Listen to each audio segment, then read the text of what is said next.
notice your boy at Big Game James _ God damn, Angelo. And so, Angelo, I'm going to defend my brother. Yes, he was late, but he was early and found a mistake which made him late.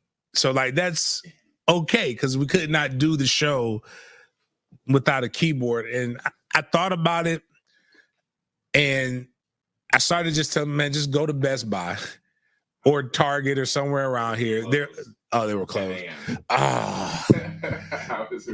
But to be honest with you, the last thing my household needs is another fucking keyboard, mouse, wireless attachment. Like I have 7 of them. Every time I go out of town, I forget it. And I have to go call and order it and just it's wild. It's they said, what did he say? Doing like RG3. Man, listen, dog. Did that happen before? Yeah, we had. It's so much shit to talk about. This offseason, the last 2 off seasons have been wild. Yo, you ain't never winning that wheel, bro. Yeah. Shit, the way it went, shit, we might not do it. And I'm okay with that. With not doing another giveaway for quite some time. I'm even though I did find out something that about FSU's tickets. Like y'all might not be getting tickets on Wednesdays before. I know I said what I was going to do, but have you seen what the Cal tickets are going for and what the Clemson tickets are going for? I can make triple my investment on what I just paid for what I paid for 6 tickets off of selling it for 1. I didn't even know Cal was that interested in football. I thought they were just nerds. Even though one of my good friends I grew up with is their strength and conditioning coach. Dude, there's so much shit in here. Let me just go ahead and email this to you, Miles. We'll see what we can get to. I know we're going to go on some tangents. Jaden is our intern right now. He's a smart kid. I don't even know why he's subjecting himself to this, but because we're going to be random, extremely random today. But it's because it's been a random news cycle and things like RG3. All right, while Miles is getting this stuff together, I just want to state this off. RG3 did not get fired because he defended Florida State. That might be part of it. Like that didn't help, but that's not why he got fired. I don't know why RG3 got fired. I actually like RG3. A lot of y'all didn't like RG3 until he started defending the FSU fans. But like RG3 I like people who operate from situations of fuck you. And RG3 is clearly let the fuck you money roll through his veins. And so he said, when you can do that, you say whatever the fuck you want to say. And RG3 would say some wild shit. Like when Jaden Daniels got lifted up or something, he was like lifted up like them putting Jesus on the cross. I'm like, yo, okay. Yeah, I can see how that makes the Christians mad. But like, that wasn't the worst thing. And if you really looked at what Jaden looked like, it kind of looked like it. I saw what he was trying to say. I really personally think if you want to say something, I think if he gets the community behind him, he'll win. And the reason why I think he should go get the community behind him, has anybody seen the croissant thing with him and his wife? All right, that was a huge pause moment, like very egregious. Very egregious. Like, I mean, like there's no need for anybody, let alone a man, putting something that big in his mouth. Like it was for the shock value, but I appreciate him being secure enough in his manhood to not give a damn about any of this stuff. But at the same time, RG3, did we need to see you deep throating a croissant with your wife, by the way? Like now that's a whole genre of porn that I'm just not ready to get into. Yeah, you'll see it. So put the real one up there, like the one with him and his wife. Like actually his wife didn't even his wife said that's just too much that's too much even his wife was just like, that's not her lane. It's gonna come up small, ain't it? But it's he's an interesting individual, but like he went all in. That's the only problem I have. I love who you love, right? I'm not Dr. Umar in this, but sometimes it does just seem like the black guys, when we get, I say we because I'm black, I'm an African American male, even though I've never ventured to the other side before like that before. But like when we see you guys get with these white women, and he's got a good Nordic queen. Like, why do we have to be the one doing the most on this picture?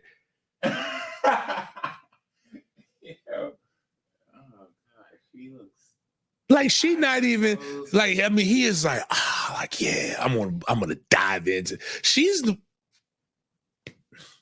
if anybody should have the experience, I'm just saying flip the roles at least. Like you just like, ha, we're sharing a Danish or whatever, croissant. But like, why we gotta have, like, why is the man deep throating the croissant? Hold on, Londa, don't you say y'all. Now, I am saving myself for a really good one. Now, I saw one that's the vice principal at Titusville High School. Tall, that's a tall pilgrim princess. Like she looked like she's I was like, man, but I'm gonna be honest with you. I only want you for one reason. And it's not what you think. I mean, it is kind of what you think, but it's not what you think. I just want the kid because I have a theory and I need to test this theory out. White women with big African-American males make large mammals. They make the best offensive linemen that you can find. And I that's all I want. I don't want nothing else. You don't even got to, I'll raise it. Actually, you know what? No, because it's got to be the best story. The best stories. You got it to 8th grade. Then I'll come back in the picture. We got to have a struggle. I think struggle is a part of the process that makes all guys good. I don't know how my sons are going to be. I got to find a struggle for them. And not just a sports struggle, because I don't want that. Because then that's a fucked up thing. Like if your dad was really good and then you're not good. Nah, I need like mine was, I played varsity football as a freshman for one reason. When I found out that they ate steak, it wasn't even a good steak. It was a hamburger steak from Sizzler. Steak, potato, and sweet tea was the pregame meal for varsity at Florida High under Mike Hickman. When I found out that was what they were eating, I was running through people's face masks just because I wanted to get a steak. That's what I wanted. Most of my athletic accomplishments came around food. So, I mean, I don't know if that's what I need to do, just because my kids, we ate Texas Day Brazil the other day. Like, they too spoiled. But again, for this, if I got me a nice Slavic senorita, I did say that like it's a pet. That's your problem. Y'all need to look at your kids like that. Like when kids were treated as property, the world was a better place. Now kids are like have like thoughts and shit. Like no, like they used to be chattel. But I didn't even. Anyways, this is Big Games B.S. part of Did Media Group, presented by alphacliniconline.com. Alphacliniconline.com is the go-to website for everything performance enhancement related. You trying to have a kid? Go in there, man. Your girl doesn't have maybe she's telling us everything we need to know about RG3. Maybe RG3 needs to come get some hormone replacement therapy so that, because if she would have seen that big croissant, her natural reaction would have been to open up. Why? Maybe that's just not what she's used to doing. alphacliniconline.com can help you make sure that your wife is prepared or your girlfriend is prepared to go eat huge croissants in France. Or it just makes you stronger and better. And we're not just for men. We can do stuff for women too. Hormones are going around. Just make sure you're better. Inside the world's greatest cigar lounge, Goodfellas, jumping. Shout out to I had a couple guys come through yesterday that listened to the show. We will hopefully have some more people coming through. Just if you're in Jacksonville, don't be Navy No 407. What happened to like Navy No 407? He's lived in Jacksonville, seems like fucking forever now. And you know where he hasn't been to? He has not been to Goodfellas. You know where he's been? He's been to the Ops, though. He's gone to Aromas. I was gonna say, don't even mention. Going to the Ops and don't even come fuck with the people over here, man. Like, we got live music and shit, food trucks. We got my boy Cheese. Now, Cheese ain't gonna show up till 12. So if you're hungry, don't the food gonna be good, but if you're hungry, man, you might want to go get a snack somewhere else. But we got, anyways. But this is a great cigar lounge, so check us out. But we'll go into the to our housekeeping stuff. I am an unapologetic Jameis Winston apologist and fan. Jameis Winston, I believe, is the most disrespected quarterback of all time. College, NFL, high school. All because, again, some bright-skinned bitch, she was a bitch. Fuck that hoe. Lied and said that this man raped her. And he didn't. Luckily, he had some friends who had the wherewithal, because they were basically, I guess, attempting to probably run a train on this young lady, which happens. Just don't want to be with the woman who's ever a train ran on her, but whatever. And they recorded it, which is against the student code, but it kept them out of jail. So they got suspended from school for a little bit, but they got kept out of jail. But my point in all of this is, to quote a gay thespian rapper by the name of Tupac Amaru Shakur, it's a lot of real G's doing time because a groupie bent the truth and told a lie. That's what happened to Jameis. People don't want to believe it, but Jameis is a good person. I also happen to think Jameis is autistic. And if you start looking at it that way, you will enjoy him so much more.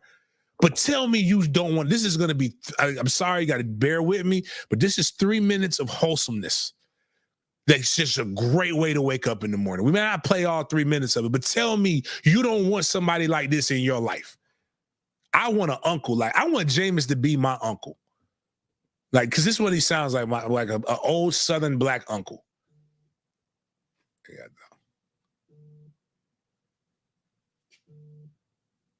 Oh, we gotta play. I'm into motorcycles, so I'm going for the bike a little. Hey, Trey, welcome to the NFL, man. You gotta love it, right? Let's just be right here where we at. The most important thing is your specific play. Be obsessed with the simplicity of the game. Welcome to the league, boy. Welcome. Let's go, baby. Let's be obsessed with greatness. Let's be obsessed with energy. Let's be obsessed with the execution of it. Yes, sir. Happy to be in your business, in your establishment. Now we teammates. Let's get it, boy. Hey. Dominate, boy. You look good. You play good. You feel good. All right. Together. The message is simple. Come on. Be obsessed with your opportunity. All of us that came from wherever we from, but we got it right here and we got it right now. So be obsessed with your opportunity. I got one thing for y'all, man. All right, I just want y'all to help me out because I know we're a team, all right? I had this in my dream, all right? All right, when I say where my dogs at, y'all say we ready, all right? Where my dogs at? Where my dogs at? No, I'm about to spell the Browns out, and I know we one team, man, okay? I'm going to spell the Browns out. I'm going to go BROWN. And you gonna say, let's get it! All right, with my BROWN, that's it! Let's get it! Let's go! 3, family on me, 1, 2, 3, family! Let's get it! Let's get it! Let's get busy. Snoop. Go, folks. Yeah. Happy to be here with you, boy. Just the beginning.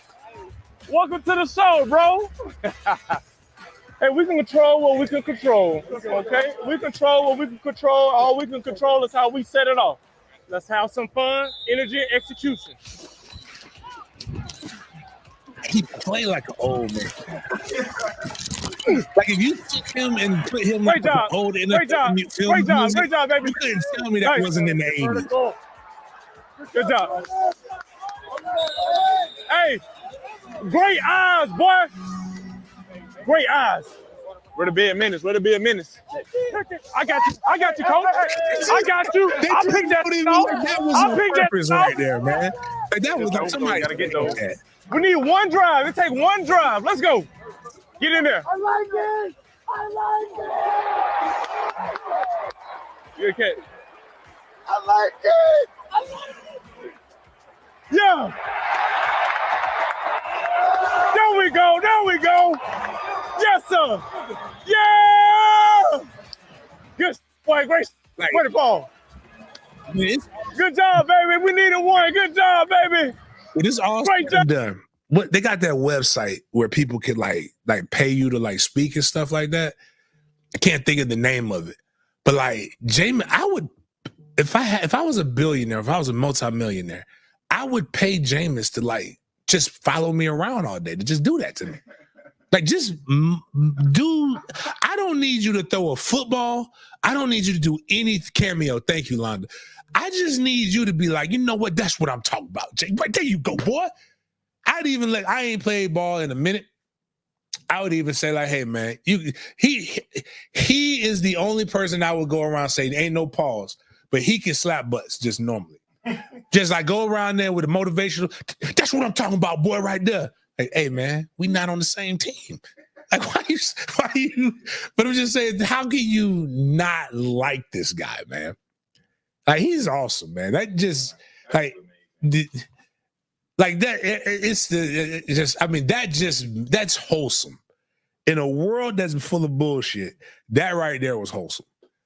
And shout out to Just Win Management for posting that, because another guy who I would love to hear motivationally speak, even though I think it's terrifying and people probably died, is Murder Ray. You know, everywhere Ray Lewis goes, typically somebody goes too. Like, there's people dying that's never died. There's people dying that's never died before that's around Ray Lewis. But it is motivational. And, you know, now I'm not going to go as far as saying, like, well, how could you not want to be a top player and go play with Prime? Because, you know, top players don't like losing. But he does bring all of the best Miami players to Colorado to speak. They ain't going to Miami to speak. They come into Colorado. But the whitest place in America, outside of North Dakota. But, like, it's close. But let's listen to what Murder Ray had to say to the young gentleman to get them prepared. That I absolutely played with, and he is all that and then some. The hater in me, I don't like this beard on Dion. It's just too gray. Yeah. Let's go, Sugar. I need to see your face, man. We're going on the street. Yeah. Man, we playing. We ain't got time for that. I need to see your face. And we keep failing because we keep trusting our talent. Your talent is just like your gift. It runs hand in hand with your curse. And if you don't know how to balance that thing out, man, let me tell you something. This fight will eat you alive. And the ups and downs of wins and losses will start to determine how you see life. I learned more in my losses than I learned in my wins. I learned more in my failures than I did in my wins. My wins, they were cute. My losses defined who I am. On this side, on three things. I want you to think about three things. Who are you? Who do you represent? And what are you chasing? Those questions got to be answered before you leave. Wait a minute. All right, I got two things. Go back real quick. He said three. We were looking for three. This life will eat you alive. Wins, they were cute. My losses defined who I am. On this side, on three things. I want you to think about three things. Who are you? Okay. Who do you represent? And what are you chasing? Okay, there we go. Who are you? Who do you represent? What are you chasing? Okay. All right. Now, what I will say is this. I hate when successful people say silly shit. And it's not really silly. It is deep. Yeah. And losses do, like, a win won't change nothing but a loss. What the fuck? Bitch, I don't want to lose. I'm tired. I'm coming to get motivated from you because I'm tired of losing. I ain't found whatever I'm looking for. I ain't found it because I keep losing.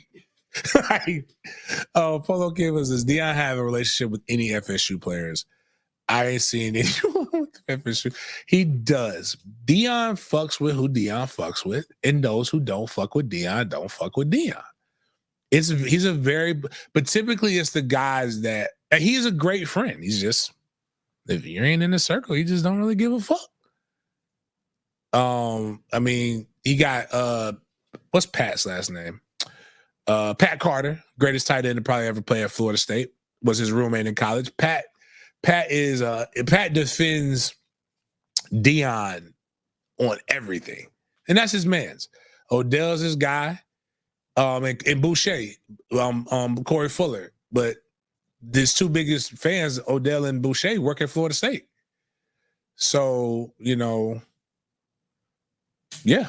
So that's about it. But one thing about, again, remember we talked about, this is great continuation. We talked about, we got to get the good morning God thing, whatever.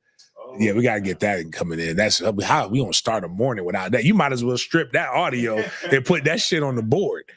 You're right. The best prayers come from the worst sinners. And Ray Lewis got bodies. And he's got one thing people don't know, Ray Lewis got 10, Murder Ray got 10 kids, man, from 9 women. The man is fertile. And he said one time, he said, I'm going to pray for you. I'm like, whoa, was that a threat? That sounds like when he says, I'm going to pray for you. I'm like, yo, do I need to bring my 9 with me? Do I need some protection? Because I don't know if I want your prayers, bro. Oh man, yeah, DMX's prayers were. You ever heard Jay-Z talk about the Hard Knock Life tour? No. He said he had to come on after DMX to close. And he was just like, all right. He's like, I'm going to rock this. I ain't got no problem. He say he goes out there and he's over there. Where my dog? He's growling and shit. And he got the whole crowd growling. He's like, then he takes his shirt off. And now he got all the women screaming. And he's like, man, and then he does this prayer, and now everybody's crying. And he's like, man, what the fuck? He's like, I got the Hard Knock Life coming up. He's like, I can't do nothing. He's like, I don't got nothing to stop this right here. He's like, that is wild, man. Oh, let's go and get that video. I gotta play that. We got time for this one right here. I always got time for this video. Do you not hear it? Oh, it's not up on the thing. Thank you, God, for another day. This is great. On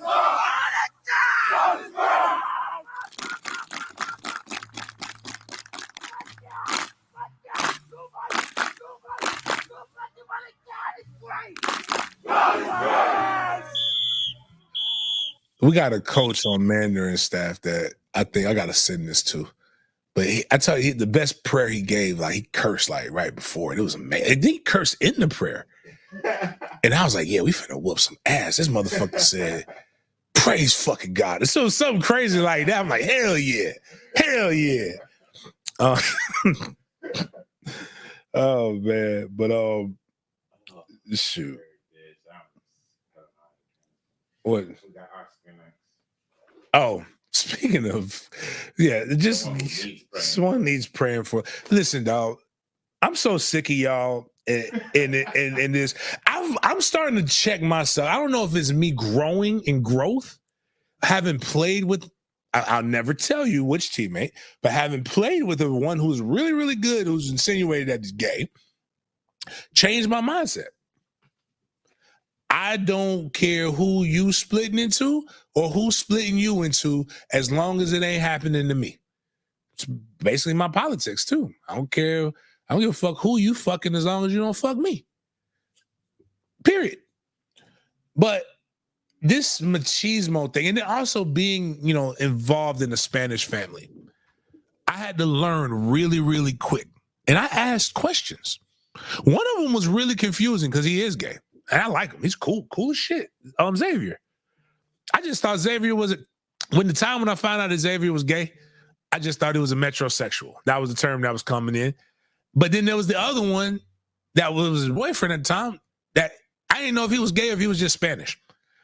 Wow. It's like some of the mannerisms are just really like they use their hands and they're very like, expressive and all this different thing. They show emotion and I'm just like, yo. But it's different with Panamanians because it's Caribbean Spanish. So you got the ones that are basically Jamaicans and then you got the ones who are Spanish. And it throws you off. Oscar de la Hoya is Spanish. And he's confusing at times. And there was one really, really confusing moment. And he tried to explain it. And the only explanation that I got out of this is that, nah, bro, you gay. And it's like, and the problem is, dog, you 50-something, maybe 60. Bro, you good and grown now. Just be gay or whatever. You know what?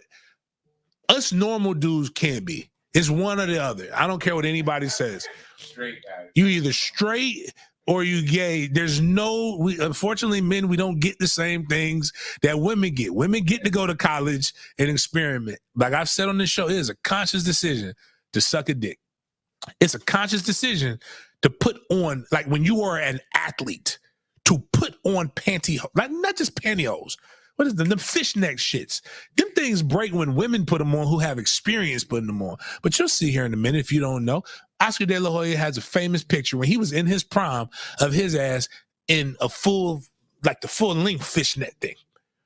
What about Rodman though? Dennis Rodman. But this is what I was going to say. When you're rich, do people really care? Because women don't like, if Miles, you're a good dude. Jaden's had two handsome dudes that are in this room. I'm secure enough to do this. But you're normal. If you go to a normal woman and you said, hey, there was a situation where hold on. What's going on, Denny? I know you're busy, so I got to answer this while I'm recording. What's up?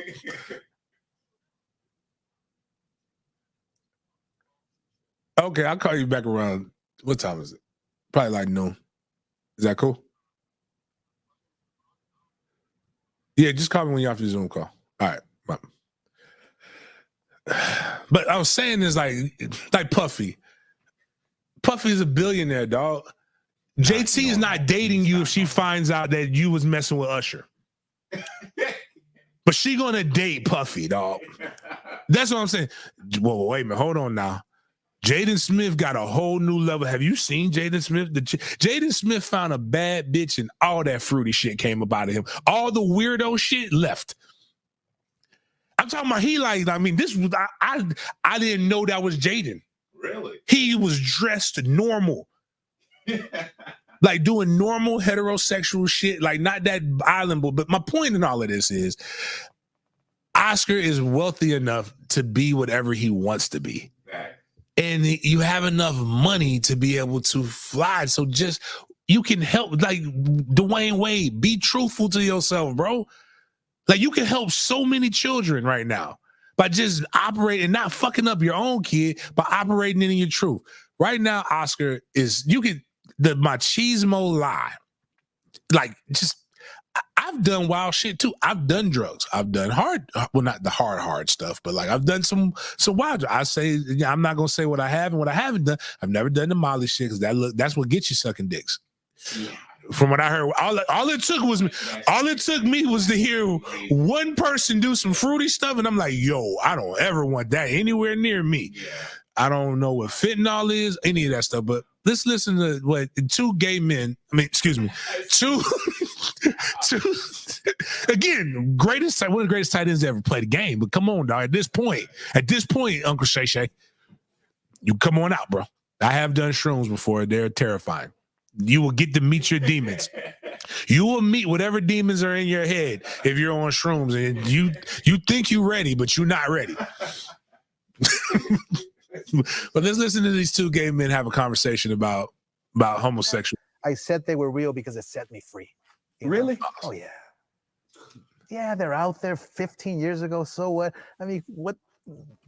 I bet if I asked 30 people here, 20 of them say, yeah, I've worn something from a woman in closed doors. Oh, That's what happens. Mine just came out publicly. Y'all don't know about that, Oscar. Come on. Hey. Yeah, you can run that back, dog. Because the way he tried to make that normal. I have to see shit in space.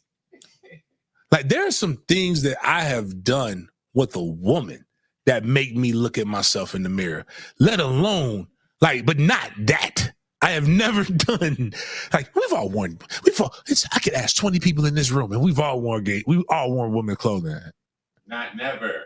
Not me, brother. I didn't even go through that phase because actually it was funny. Some of the stories you remember when you're a kid. So I got a gay cousin. Well, not gay, he's dead now, but my gay cousin Joey. I mean, I'm saying my gay cousin Joey. Mom told me about when Grandma found Joey playing with my mama dolls when they was kids. And they beat the shit out of Joey. Oh, that's all I got to do. I was like, okay, cool. We're not supposed to play with dolls. I didn't have to go in there, wear my mama's heels. I didn't have to wear no dress. There ain't no stories of me like that. I don't need to experience. But what I'm saying is that's not what we were. I've never felt the desire to operate in my feminine. Like I'm not fit. That's one of the things these women ain't got to ever say to me. I will operate in my femininity when you're masculine unlocks it. Bitch, I am going to be masculine. You ain't got to ever worry about that. It's not to where you can't show a soft. Like it's like he just tried to normalize his stuff, man. right. They're breezy. Like I'm this glad is I CT. said they were real because it set me free. You know? Really? Oh yeah. Yeah, they're out there 15 years ago. So what? I mean, what? I bet if I asked 30 people here, 20 of them say, yeah, I've worn something from a woman in closed doors. That's what happens. Mine just came out publicly. I don't know about that, Oscar. Come on. Hey, but- Hey, come on, let me see. I ain't even got on socks, so I know I ain't wearing no pantyhose. I would not let you close my leg after you just made that statement. I said they were Oscar. real because it set me free. You know? Really? Oh yeah. I can't. Oh, so they didn't even go in. So my bad. So that was is that it, or you just rewinded it? No, again? that you just repeated. Oh, okay. So my bad. I thought we had the whole clip. So I listened to the whole clip, right? This man said it was drugs. He was on drugs. I did hear that. And that's what made him do it. Now, the picture's gotta be in there. Like he's in a tub and he's got the fishnet, like the whole thing. It's like how women be wearing like the little half shirt. Like he's showing shoulder. He's feeling sexy. That's what he's doing. So like, and he says 2 women got him drugged up. And all he remembers was they brought in a briefcase and then he woke up and then he saw the pictures. Bro, nobody is taking your ass. Oh, is it more than just one? Because they just showed the picture of him in the bathtub. Was he like walking around? Oh, see. Uncomfortable. Like I'm just telling you, like Oscar, it's 2024, bro. They can't take your championships back from you. You like plantains. Like, look at that. They put gloves on them, dog, and a hair, bro. It's like so scary. Like, what I'm saying is, okay, all right. I want to reason with them, right? If you just put the bottoms on, I might be able to roll with you. But how did they get it all the way up to the top? And how did you put the heels on? And how do they know what size you are? See, I don't know if people like he's a boxer. So what can we Google? What's his measurables? I know he's normal. He's not 6'3" or anything like that, but he's probably 5. He's between 5'8". And you think he's shorter than that? No, I think he's about 5. I'm going with 5'8". I'm gonna go. He was a 5. Okay, so he's a tall. Wow, he would have been an ugly transmission. 5'10". How much does he weigh? Because this not now. Because this is prime. This is when he's a boxer at this time.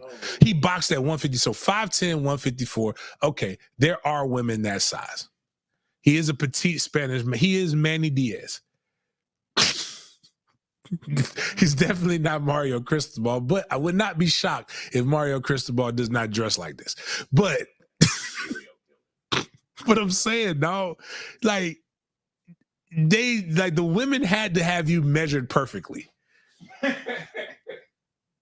I'm sorry, as a male, And I know, again, I grew up around a lot of this stuff. I know my god brother, I know gay people.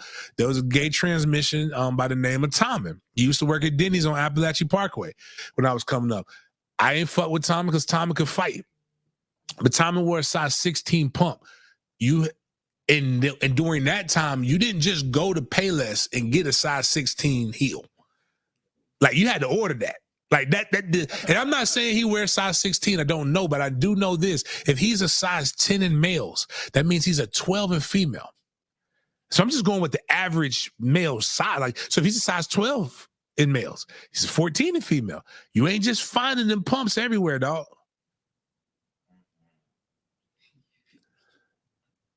All I'm saying is, if it was 15 years ago and you free, just be gay, dog. Just be gay. Just be gay, dog. Like, what do we care?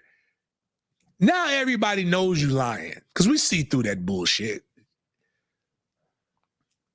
And the crazy part is, we see Enrique Iglesias, we see Mark Anthony, we see all these petite ass Spanish dudes that wear the same leather pants that women wear and be gyrating and doing all that salsa shit. Like, we would have been like, you know what, you just Spanish.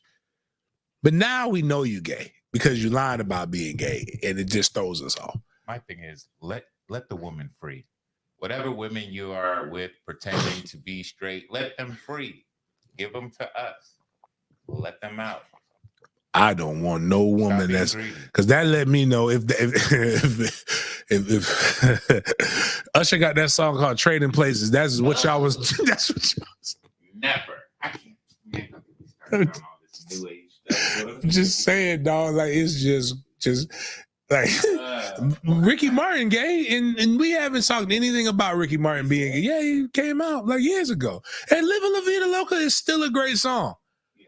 You're still a great boxer. You just happen to like, even if you like transmissions, you still gay. It's just what you are. Women light doesn't make you change. Like, you know, it's like Splendor Women. Like, what is this? It's like a woman missing something, or actually, I guess a woman adding something. We could never be canceled. We would never start. It's already canceled. I'm an ally. I like lesbians. You like all everybody. But I'm cool. I guess I ain't got no problem. I'll have a problem when people are trying to, like, you know, hide it, man. Like, because you didn't even have to talk about this. You go to these interviews and you can tell them what you don't want to talk about. I would have probably just chose to not talk about that subject. I also think, as a man, and you always talk about being manly and masculine, it's sort of masculine, even if you're gay, to not to hide it, right? Yeah. You know what I'm saying? If you're going to be straight up about it, I think that's where... Like, you still a man. To me... You're still a man. Exactly. You're still a man. Exactly. You just, like, because the last thing I want to do, because again, if you don't believe it, go watch Waffle House fights. It's a lot of gay Waffle House fights happening, and I've seen a lot of straight dudes be on the wrong end of that. I don't want, true. Oh, dude, because this be, again, we can all be, for real, two of the coldest characters in HBO history were gay black men. Facts. I don't even know what his name was. But that man made that dude, gave him an AIDS sandwich. The dude said he didn't want no AIDS. He's like, he licked it, boom, and smacked him, and then beat the hell out of him. I loved it. I was like, cool. And then Omar from The Wire. Right. I cried when I found out Omar from The Wire was gay. I thought he had a bad bitch in the bed with him. Light-skinned Puerto Rican with good hair. It was then to find out it was Oscar De La Hoya in the bed with him. You know how traumatizing that is? Adebisi was gay for the stay, Angelo. That was a prison show. He wasn't really gay. He just didn't have any options, but yes. Oh, Adebisi's from Oz. He's the black guy, African. We talk about, he was the African, but he had the little beanie that was like, he had the long, like the bullet shaped head, but the beanie was only on the back. He was such a, like, I don't think he was too good at his job. Because he's never been able, he wasn't gay like people don't realize in that same show, the guy just passed. He was selling Farmers Insurance, but he was also J. Jonah Jameson in the Spider-Man movies. Oh, That guy was gay in Oz as well. He was the leader of he died. He was the leader of the Aryan Brotherhood. But he was like punking people and stuff like that. And it was crazy, man. But he was really good in that role. But then the dude who's in Law and Order, the one we said Caitlin Clark looks like. Not Mel Gibson, but Caitlin Clark looks like the detective from Law and Order. He was a gay dude in Oz too. Well, he was gay for the stay, but he was Aryan Brotherhood and stuff like that. But like, you know, those are like, that's why I could never play. Like it's just like, but Ving Rhames played a very good rapist as well. But I don't know how he played that. Me personally, there's somebody. Ving Rhames has messed somebody up. There's no way you can prove to me that Ving Rhames he plays those roles incredibly to Oscar-winning performance. Nothing wrong with being gay, but there's something wrong with abandoning kids unless you're in the animal kingdom, and this is why I stay out of the wild. Stay out of the ocean, stay out of a lot of different things, but go to MFTK. It should have been underlying because that's really what, again, all that comes down to is I'm starting not to trust Spanish people anyway. They just lie. It should say MFTK.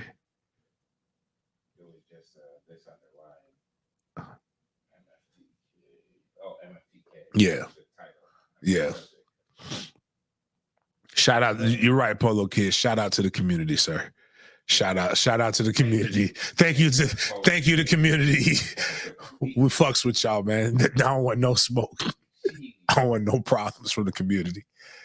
But this is why you got to stay out of the wild, and this is why, you know, when people say, like, again, kids maybe deserve less until they become strong enough. But this is also why they leave the old people to die. So, but check this out right here with the Buffaloes, and Buffaloes versus the Wolves. Its only thought is escape. hey!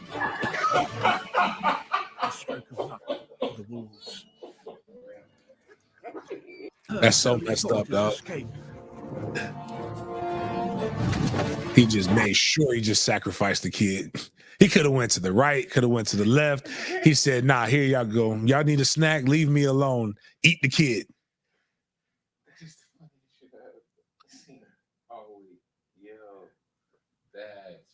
It's wild. Wow. You could definitely tell that was his stepkid. That was not his real kid. only humans, and sometimes take care of them. Nope. That's it. Continuation stuff. I love little people. I love this little person comedian is awesome too, by the way. Brad Williams. Go find his stuff. I see it on TikTok and on IG, but I had no idea. I don't really check out Brad Williams, see if he's really 4'8". I don't believe he's 4'8". He's probably 4'2", but this was funny, and it did remind me of Simone Biles. Because she is like her with normal next to normal people looks crazy. I tell you what, that's Simone Biles. She's impressive. That's amazing. And here's the thing. She's so impressive that as an ambassador for the little people, we're claiming her. She's a dwarf now. Okay, that's what we're doing.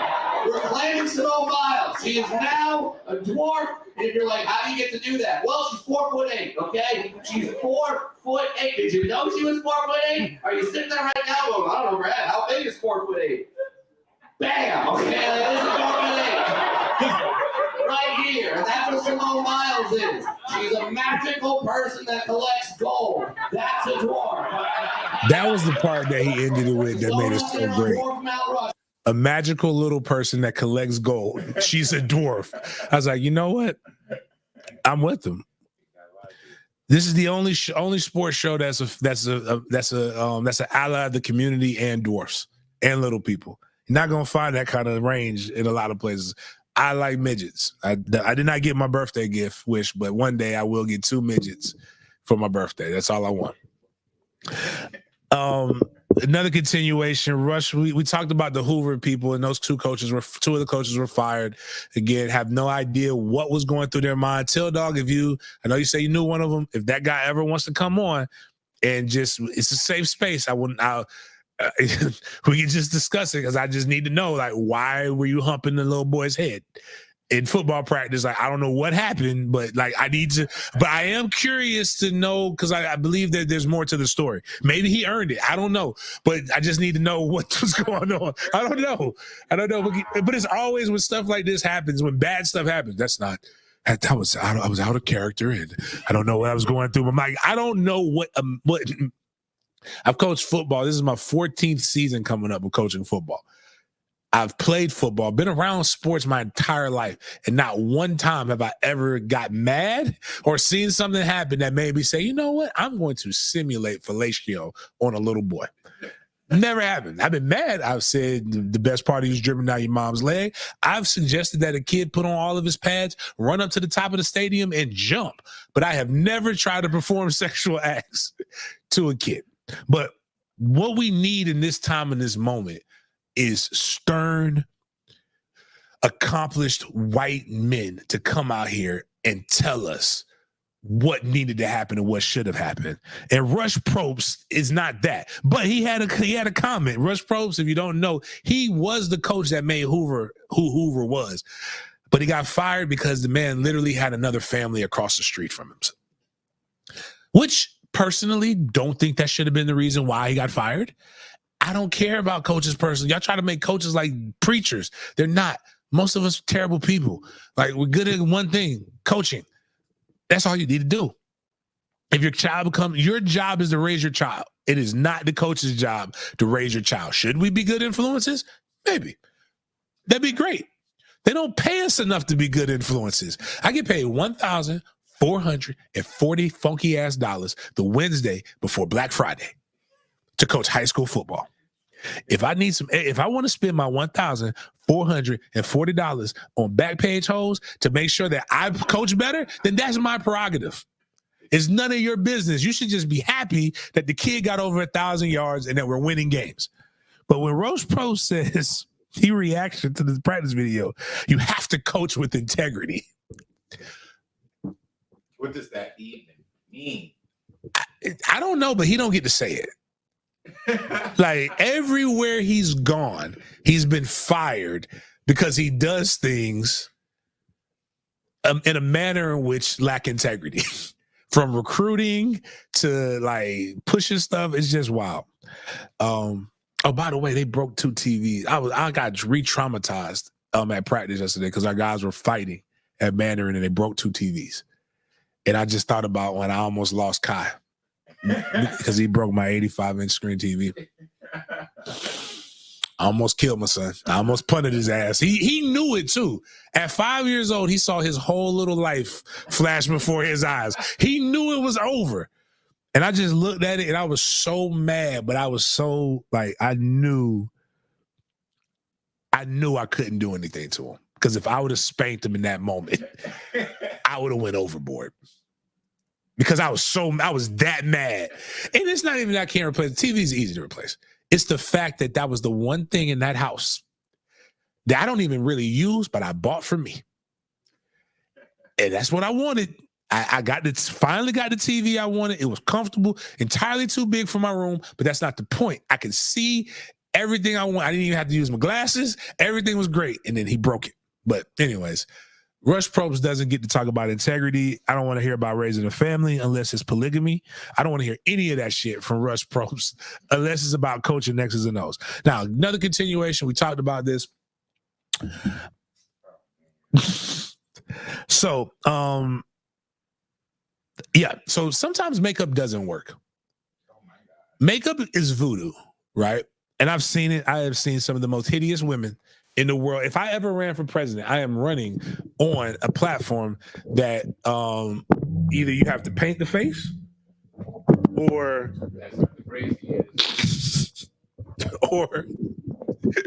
she's got to wipe her face off when like before you go to bed. You should be able to wake up to see the real woman. I don't know what I just did here, but we'll figure it out. But my point is that this is Amin Khalif, and I hope I said her name right. Olympic gold medalist, been through a lot. And, you know, I no matter how ugly the woman is, women like makeovers. They like getting their feet did. They like doing all this stuff. And I have seen this happen before. Even some of the women that are closest to me in my life, when I see them go get a makeover, I'm like, you look like a geisha or a transmission. Because they're doing too much because transmissions have taken over this part of this lane. Right. So this is a lady who they said was a man. And the tweet, that blood is right. Big brown bags. Great. I couldn't even do it to myself. So the tweet is Algerian boxer Amain Khalif shows off a dramatic new feminine makeover days after winning gold at the Paris Olympics. And I think this makeover did not help her. Don't leave the judges. Let's see.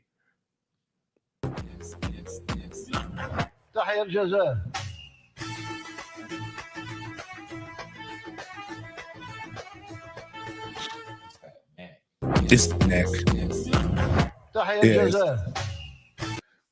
In the teeth, in the uneasy smile. I feel so. This is not good for this lady's mental health. Right? You know, somebody's lying to her. There's a man for everybody. And I just, yeah. I think they could have done better. Or just leave her be. She has softer features, but and they tried to soften it up, man. But nah, man, this ain't helping the accusations, dog. Somebody said she looked like Tiana Trump. Wait a minute, Tiana Trump, the adult educational film actress. Yeah, nah, no. From what I remember, Tiana Trump is, while nasty, she is attractive. He's just doing that nose thing. Oh, the nose. Who's the ugly one? It's a real ugly, famous porn star that, for whatever reason, all the black men love her, but her nose is atrocious. Is she black or white? But she was thick. One of the Sarah J. Yeah, Sarah J. Yeah, all my friends talk about Sarah J. and they like, look at this. I'm like, that is an ugly woman. Like. You asshole Polo Kid. Is the Polo Kid said that? You some bitch. I am looking at Tiana Trump right now. She looks absolutely nothing. Tiana Trump has the jawline of a woman. My bad. I'm sorry. I shouldn't have said it that way. I didn't mean it the way I meant it. She's got a sturdy chin. She can take a punch. I don't think Tiana Trump can take a punch. But she can take, she's only 28 and she's been through all of that. Oh, man. Poor God. Man, some guy's going to fall in love with her. No way. She said something that was just so egregious. One of the that I saw, it made me, I'm not one of those guys that say, I'm sure your father's proud. I've never been one of those guys, but that was the first time I thought about that. And she had 30 samples on her face. Gross. That is just incredibly disgusting. I don't even know why you have that. But anyways, that she doesn't look like Tiana Trump. I can tell you that. I wouldn't touch her with anybody else's phallus. But I'm sure some Arabic man is going to be happy with her. But she could have done better. Now, a woman who I would love to be punched in the stomach by, Clarissa Shields. She's an Olympic champion. She had a lot of things to say about this lady, and I love this. We can be wrong, and as an adult, we're wrong. When we're wrong, we can make your corrections and we can talk stuff. But she talks candidly as a woman, and maybe this will stop some of you guys who still believe in nah, that's a man. Maybe a female boxer can talk some sense to you. Oh my God! Talking about Amain Khalif, the Algerian boxer. Yeah. She's a woman, but she tested with XY chromosomes. Yes. Something crazy like that. Mm-hmm. You know what? Honestly, I hate that they ran with the whole transgender thing, and they did what they did to her in the Olympics, because I couldn't imagine me being in the Olympics and me getting ready to fight, and people are like, "Oh, you're a man." Mm-hmm. Like I couldn't imagine that, and this is supposed to be the most exciting time of her life. So everybody had misinformation, and I think that she's right to sue whoever started the whole thing. Like I heard she's suing Elon Musk and somebody else. Mm-hmm. Yeah, girl, get that money. Mm-hmm. And she got a gold medal too. So hey, congrats to her. But to the girl who she hit me harder than I've ever been hit before, soft. Damn. Soft. Hang it up. You shouldn't even be in the ring. Damn. I spar against men. I ain't never been hit that hard where I'm like, let me get the hell up out of here. Mhm. Ever. And I've been hit to where I couldn't chew for 3 days with like a hook. So I'm like, I still didn't get out the ring. Like, man, yeah, he hit me so hard. I just, what? That's soft. Would you fight her if the money was right? Who? A man. Aman Khalif. Man, DJ, who you talking to? You talking to me? You Yes, saying, would I fight her? Yes, ma'am. Would she fight me? Oh, you're right. What? Come on now, stop playing. If the money was right, so you would do If it. the money wasn't right, what are you talking about? Because you know she's lost like 9 times. Yeah, because she got a XY, whatever. She was born a woman. Yeah. She's a woman. Absolutely. A woman can't beat me. What? That's crazy. Would you fight her?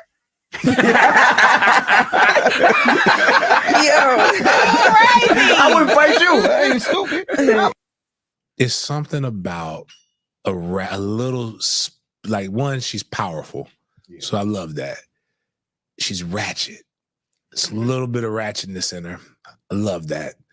And the confidence, man, it's just something. It reminds me of my boy Benji Brown. Benji got this good little sketch with his stand-up is that he just, dumb women take it, just bring it out of him. He loves it. He's like, I love a woman that can barely read and that don't know nothing about life. He's like, he take it to a fancy restaurant if she can't read. He's like, oh, yeah. She's like, I want to get this Oh, I ain't never had it. What's lasagna? I want to get lasagna. Like, the what? Lasagna? Oh, bitch, I love you. Like, come here. Like, oh, that's it. I might name my next kid that lasagna. I was just like, that's it. Clarissa's incredibly intelligent, by the way. So I don't want to make that part, but I just know the way she talked with that confidence, man. Like, listen, when she went on whatchamacallit show and they let her punt, listen, I might have let her hit me. Just don't hit me in the solar plexus. I don't want everything just shut down. But like, you can tap me, baby. Like Jamie Foxx did that tennis ball thing with Serena.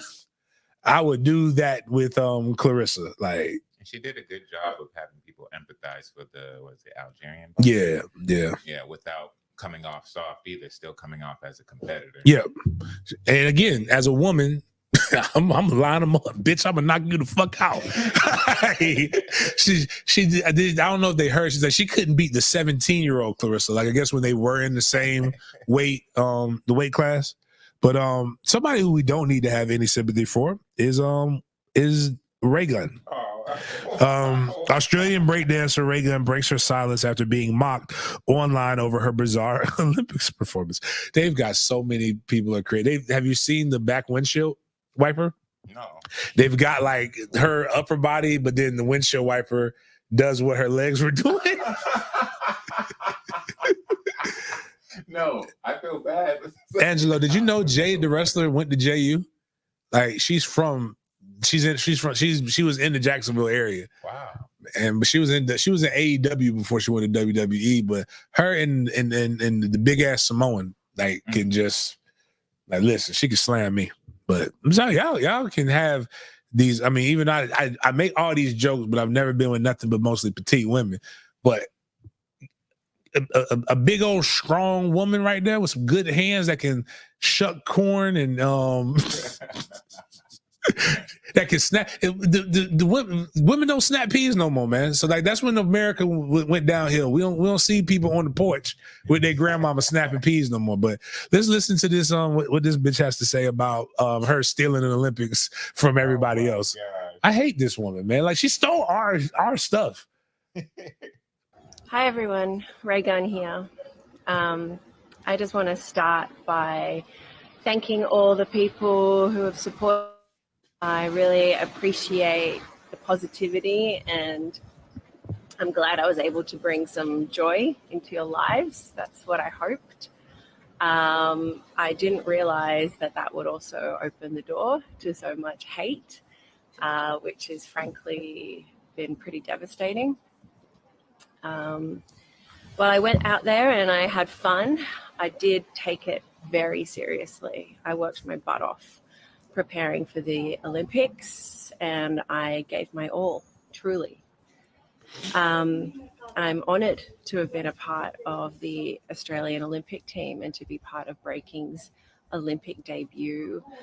What the other athletes have achieved has just been phenomenal.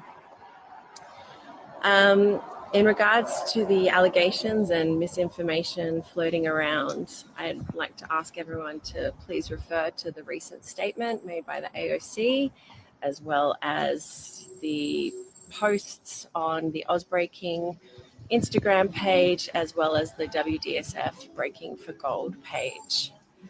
Bit of a fun fact for you. There are actually no points in breaking.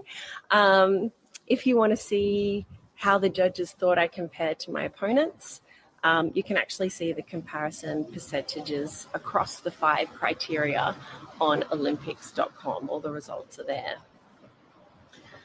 I'm going to be in Europe for a few weeks for some pre-planned downtime, but I'd really like to ask the press to please stop harassing my family, no, we're not. my friends. You didn't win gold, but the at the Australian same time, there was an Aborigine there somewhere in Australia that should have been breakdancing.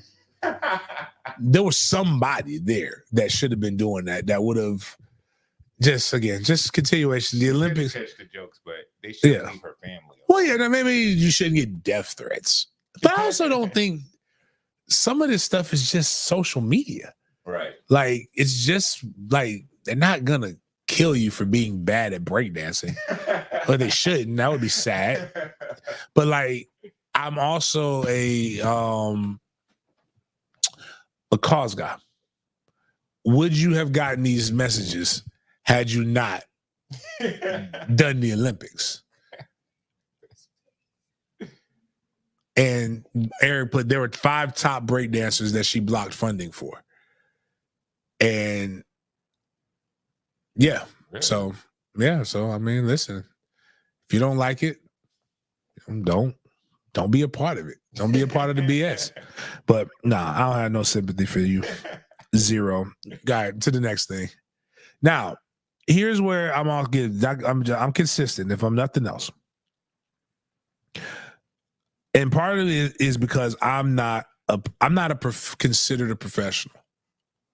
One, that's the other part too. Is I hate when people say, like, I'm getting bullied online. You can walk away from it. Like, you don't have to look. You can deactivate your Facebook, deactivate your Twitter. You don't even have to do it permanently. You can just do it for a little bit. But like, going back to it, we talked so much about, and we talked yesterday about Wednesday show, about what's going on at FAMU.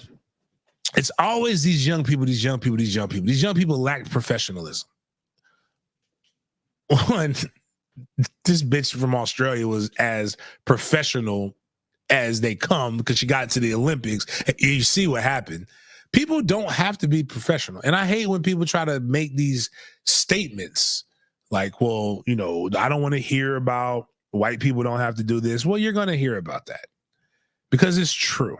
Only black people think you have to always be in the most professional thing. So what happened is all this comes, and it's this girl, Janae, you can play the video. She says she's wearing shorts to an interview, or somebody put wearing shorts to an interview is absolutely insane. I'm honestly surprised they offered to reschedule it. So let me listen to what the chick says, because she wore shorts, I guess, to the interview. So let's listen to what she says, and then we'll get into the nitty gritty with it. So I just got dress coded during an interview, and then they decided to reschedule the interview with me for tomorrow. But before they rescheduled, the lady was like, would you like to come back? Like, go change and then come back? And I was like, no. These are the shorts. Let me turn to the side for y'all. These are the shorts. So I don't know what kind of job I just got dress coded during an interview. So I'll say that. Need more context. Put it in perspective. Got Jaden here, came in clean as shit too with his suit. Very nice suit that he came the other day in. And I said, please don't wear the suit next time you come here. It's like, you don't have to wear a suit. But I get it. There's a time and a place. If you're trying to go work for a senator, probably should wear a suit. But if you're working at Waffle House, who the fuck cares? Can you scatter, cover, and smother my hash browns? Like, if you're being a PE teacher, why do you need to wear a suit? Like, I go around and I wear what the fuck I want to wear. And here's the reason why. Because all the jobs that I go to, I'm not interviewing. The first problem is I ain't interviewing for shit. I learned this from Bobby Bowden, the late great Bobby Bowden. Bobby Bowden's dream job was the coach at the University of Alabama. Bobby Bowden brought Florida State to such prominence that the University of Alabama, before Gene Stallings, or was it after Gene Stallings? I forgot which one. But it was relatively before they went and won their national championships at Florida State. He was said, they want you to come. They called him. He went over there and did all these different things. He told his coaching staff, hey, call your realtors. I'm about to take this job at Alabama. He's coming over there. He says, hey, do you have realtors for my coaches so they can look for houses in Alabama? Oh, no, we're just bringing you in for an interview. He says, I don't do interviews. If either you want me for the job or you don't want me for the job. And they went and did their interviews, and Bobby stayed at Florida State and became the successful coach in which he is. At a certain point, what you have to ask yourself is, and I don't know what she does, is she an asset? Because professionalism has gotten a lot of you guys in the position that you're in right now. Jobs that you don't like. The energy that's expended sometimes needs to be put into making yourself so good that you can't be denied. I learned this from I've been in meetings in full sweatsuits with generals that gave me $1 million contract. You know why they gave me that contract? Because I'm good at my fucking job. And they knew I was going to do what I was supposed to do. A lot of this stuff, like if she's being a secretary, or not secretary, like, or it's typing, and most jobs are from home now, what do you need her to wear? I'm gonna tell you this: it's just like if she's a doctor and she knows how to save my life, I'm not finna be on the ground dying saying, "Wait a minute, you can't be a doctor. You're in shorts." But we'll say this to these young people, right? We say this to these young people. We tell them to be professional, not just in the way they dress, but in the way that they act. We tell young people that this is the way you're supposed to be. And this is what somebody, I'm going to read it quick. Does anyone else feel like young adults display a distinct lack of professionalism?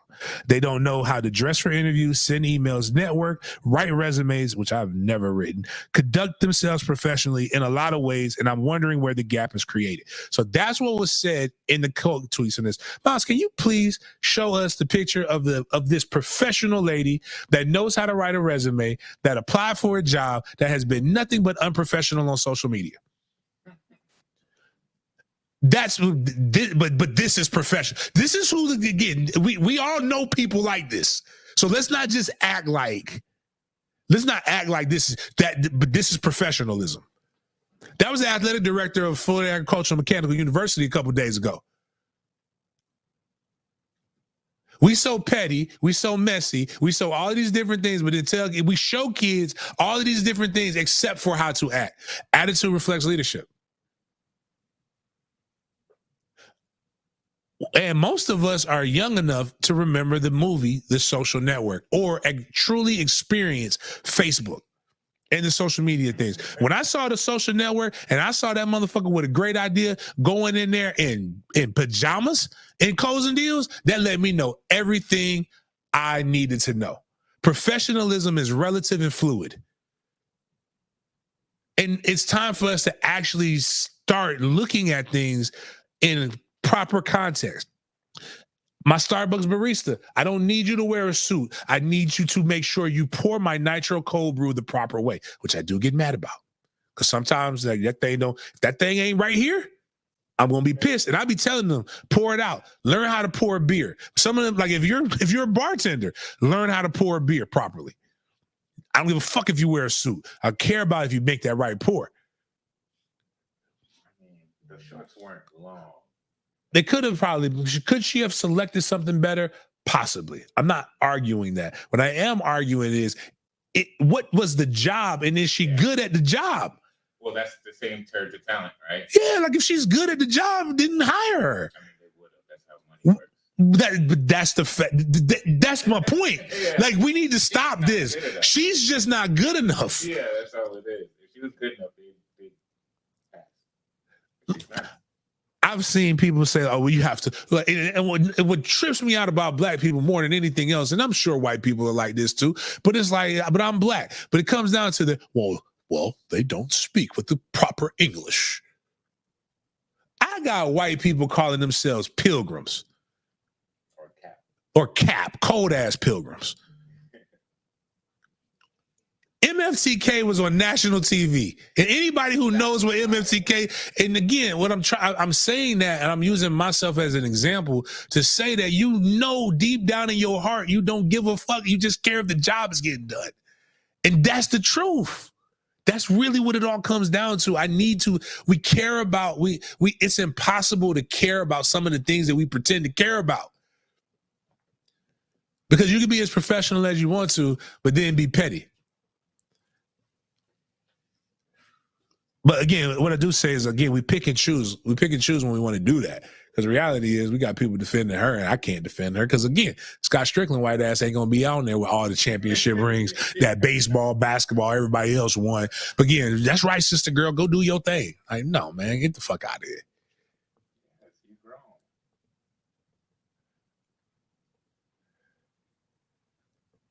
And again, I don't want anybody to take this the wrong way. Again, where would you feel confident in, and be willing to deal with the consequences? That's really the big thing that comes down into there. She wore those shorts and she got turned away. She was obviously willing to deal with the consequences. Couldn't have needed a job that bad. But a lot of y'all are going to have the clean, crisp cut resumes. It's going to be properly spaced. It's going to be done exactly the way the school teacher told you to do it. You're going to have all these different things. Matter of fact, you can have all of those things and have zero experience and they still won't hire you. They'll hire the guy who looks like he just rolled out of bed. Now, again, unless it makes you do your job better, like, if you're, again, just look for what the job is. If you're a stripper, don't wear a suit. Like, I'm just saying, they get paid a lot. And that's the wild part is, especially with women, and I'm not encouraging y'all because I think that's the problem with society, is women are confusing as fuck right now. Oh, as a matter of fact, that's what really confused. Just because I dress this way doesn't mean I am this way, except for when I am this way. So in theory, if we just flesh this out, right? If we flesh this out, she should be able to wear whatever she wants to wear and be accepted for the person that she is. Unless we're willing to admit that a lot of that shit that we be saying on social media is bullshit. Which I'm willing to concede, because I know a lot of stuff we say on social media is bullshit. Listen, now they told a few years ago, dreads, you could not go into an interview with dreads. Until some of us decided to say, I don't give a fuck about this job. I'm not cutting my hair. You know what ended up happening? Especially in one of my situations? The school changed the whole hair code. Because I told them, if you want me to coach, I have hair to my ass. And that's not getting cut. Yeah. What price would it have to be? Ooh, there's a number. There is a number. The number gotta be high, but it ain't $1,440 funky ass dollars. I can tell you that much. But that was actually got paid more at the other school. But yeah, again, we could argue about it, but at the end of the day, we do know that it's bullshit. And it's okay to say something's bullshit, and but again, now if they did say, now if it's a lawyer, we probably want to do. But even then, I've been around some lawyers, man, that get that shit done. And it's a guy here in Jacksonville, can't remember his name, stutters like a motherfucker. Ain't no way. Oh, I was sitting there with him. And I wasn't quite sure how this was going to turn out. You know what that motherfucker did, though? He sent the email and everything went away. Because he's really good at his fucking job. And even with the stuttering, he was like, you don't want to see me in this courtroom. And the prosecutor said, I don't want to see you in this courtroom. And so let's go ahead and figure out how to get this off the docket and get a win. So I mean, like, again, professional is fluid. We also say Kamala Harris slept her way to the top. So again, clearly it doesn't matter. No, you haven't heard the people say that? No. Man, them people, oh man, which is funny because I'm like, I mean, she's a perfectly normal, healthy adult. I mean, if she had, if you can fuck your way to the top, then hey, I mean, I see that as using an advantage. You got to stay. You got to be good enough to stay there, though. I think most of us are just jealous. Oh, it's jealous. I wish I could. It's clearly jealous. If I could bang, like, fuck that. Hell yeah. Hell yeah. If that's all that it took, Yeah, right. I don't think people realize what they're saying. Like when they say some of that stuff, like you could be, if all it took, like that's A Few Good Men for me. Like that one of my favorite scenes in A Few Good Men is when he says, "Oh, I just realized she outranks you." Oh man, it's nothing better than getting a blowjob from a woman who outranks you. Unfortunately for me, the only way that will happen to me is if a female becomes the president of the United States. So imagine like this, you know, it could get you in the door, but like at a certain point, it's like you do have to like you do have to like be able to do your job. Right. Now, Londa, she put Dayton Montel Williams ain't sleeping. Now, let's be for real now. Mid-90s, Montel Williams was that dude. The Montel Williams show was, now I only know it because I was a kid. Like being sick as a kid during that time and watching Montel, Ricky Lake, all them cats, like wasn't nobody, like Oprah was for the white rich housewives. We was watching the drama. Who was it? Jerry Springer? It was somebody else, Maury Povich. Yeah, it was a lot of. But Montel was like the upstanding Negro. Like that, I felt good watching that.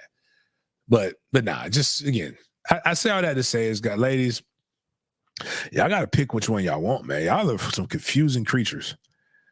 Simone Biles, I think I got that on. Oh no, that was Simone Biles' mama want to get back in her life. I didn't realize that she was giving up for adoption. Me neither. But you know, but what did I start the show off with though? Would Simone Biles be who Simone Biles was if her mother didn't give her up for adoption? Without the struggle. The struggle is what helped. Even though she got adopted, I guess I'm assuming by a white family or whatever. I didn't even know she had a twin sister, or not twin sister, but they look like twins. So she blindsided. Basically. But like with maybe this white family has a little bit more that they could say than the blind side. But like, you know, it was a grandparent? So she was raised by black people. Oh man, come on, dog. Forgiveness.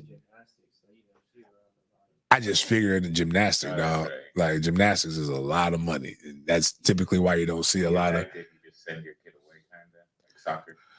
I mean, yeah. When you think about it, she had to have. There's some trauma that happened that, like, every villain needs an origin story, just like superheroes need origin stories. This was her origin story. Like without her mom. Now, if the mama coming looking for a check, all right, man, fuck you. But like, I do think that one thing we can all do a little bit more, and I've done it. I was actually talking to a kid about doing it. I've talked about my father's crazy as shit. My father is really batshit crazy. It was probably for my best that my father wasn't in my life, even though a lot of people probably got concussions because of my father. But him being there, I would have been a really terrible person. And not because he would have been trying to make me a terrible person. It's just the things that give him joy are not very good things. And I think, but I also learned when I became a father is to give him grace. Now, he failed, but he did the best that he knew how to do with the information that was presented to him at the time. He's a better grandfather than he was a father. But I've also learned a lot about myself from being around him and talking to him, which has helped me learn that I don't want that in my sons. But it's also, I saw something where, You know, I know a lot of people don't like Louis Farrakhan. I don't give a fuck where there's something good in everybody. But Louis Farrakhan talking about a lot of times you weren't old enough to realize what you realized when you were a parent, and you didn't get it until age and maturity and wisdom. And now you're a grandparent, and now you have a better opportunity to be able to help correct those things. So I do think one of the things that Black people and many people in general, I don't know how to speak for white family. I didn't grow up white. I don't know if anybody realizes that, but I grew up Black, and I know a lot of that stuff. And we have a lot of traumas that were put on people without realizing why those traumas were there, and the environment in which they grew up in made that. My mother is the first person in my family to go to an integrated school. Again, that's why I try to tell people, like, this shit is still fairly new, guys. Like, Ruby Bridges, some of my, this is not, again, this is a safe space. We talk about things in this show. So I'm a pilgrims. I'm not bashing you, but your Mima and Papa probably threw rocks at Ruby Bridges, who is around the same age as my mother. So what you have, but I say that to say is who raised my mother was my grandmother, and who raised my grandmother was my great grandfather, whose parents were slaves. So each time there's a new thing, but there's these fears that were instilled in them that they were raised to try to make sure that they didn't operate in a certain manner to save their lives. So like when you hear people getting their asses whooped, like really getting their asses whooped because they seen what the slave masters' ass whoopings happen. And to save you from getting that ass whooping, we're going to give you this ass whooping, which is a little bit less, but it was still an ass whooping. And all you saw was, oh my God, I don't want to be like my parents. No, I want to be just like my mama. I understand my mama. My mama had an incredibly difficult challenge presented in front of her. And she did the best that she could do. And I think she did a great job, considering. But I think, you know, and I don't know, but I do know this, that Simone could probably learn a lot more about herself through her mother by developing that relationship. And it will help your kids and help that. But I do say this, thank God for good grandparents. Not everybody's parents are good, but that's not also to say if you're in a toxic situation to stay in a toxic situation. But sometimes I do know that you should you have to accept people for who they are, and you can back the fuck away. Like you can accept them for who they are and not be around them. But I do think that there needs to be some kind of, like, you know, reconciliation when it comes to that, though. Yeah, but I get it though. But if she's asking for money, there's time for her to get a job.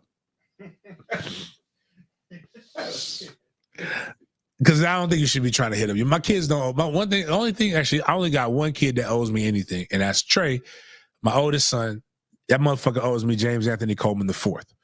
Give me James Anthony Coleman IV. Do whatever you want to do after that, but just give me that one. That's all I asked for. It's the only thing you owe me. You're not going to pay me back for these things. But Arkansas has a new freshman wide receiver that's pretty good, considering that he's a grown-ass man. This right now is 29-year-old Monty Harrison. Harrison played pro baseball for 10 years. He was a first-round pick, and he was one of the main pieces in Christian Yelich to the Milwaukee. Like, some big player went to Milwaukee or whatever. 29 years old is old, dog. 29 years old is old. It is time to get a job, bro. Like, get the workforce. Come get your CDL. Like, do anything. Like, I don't care how good. Like, it's just like he walked on, so it's not costing anybody a scholarship. But at the same time, man, like you got injuries that nobody, like, you got bursitis. Like, you got gout. Things are flaring up in you that shouldn't flare up.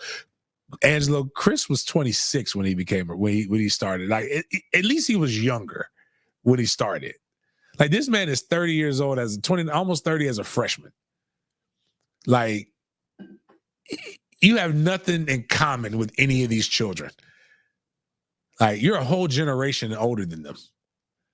Like, go get a job. You and Miami's tight end, y'all need to go, like, together. They need to start a podcast.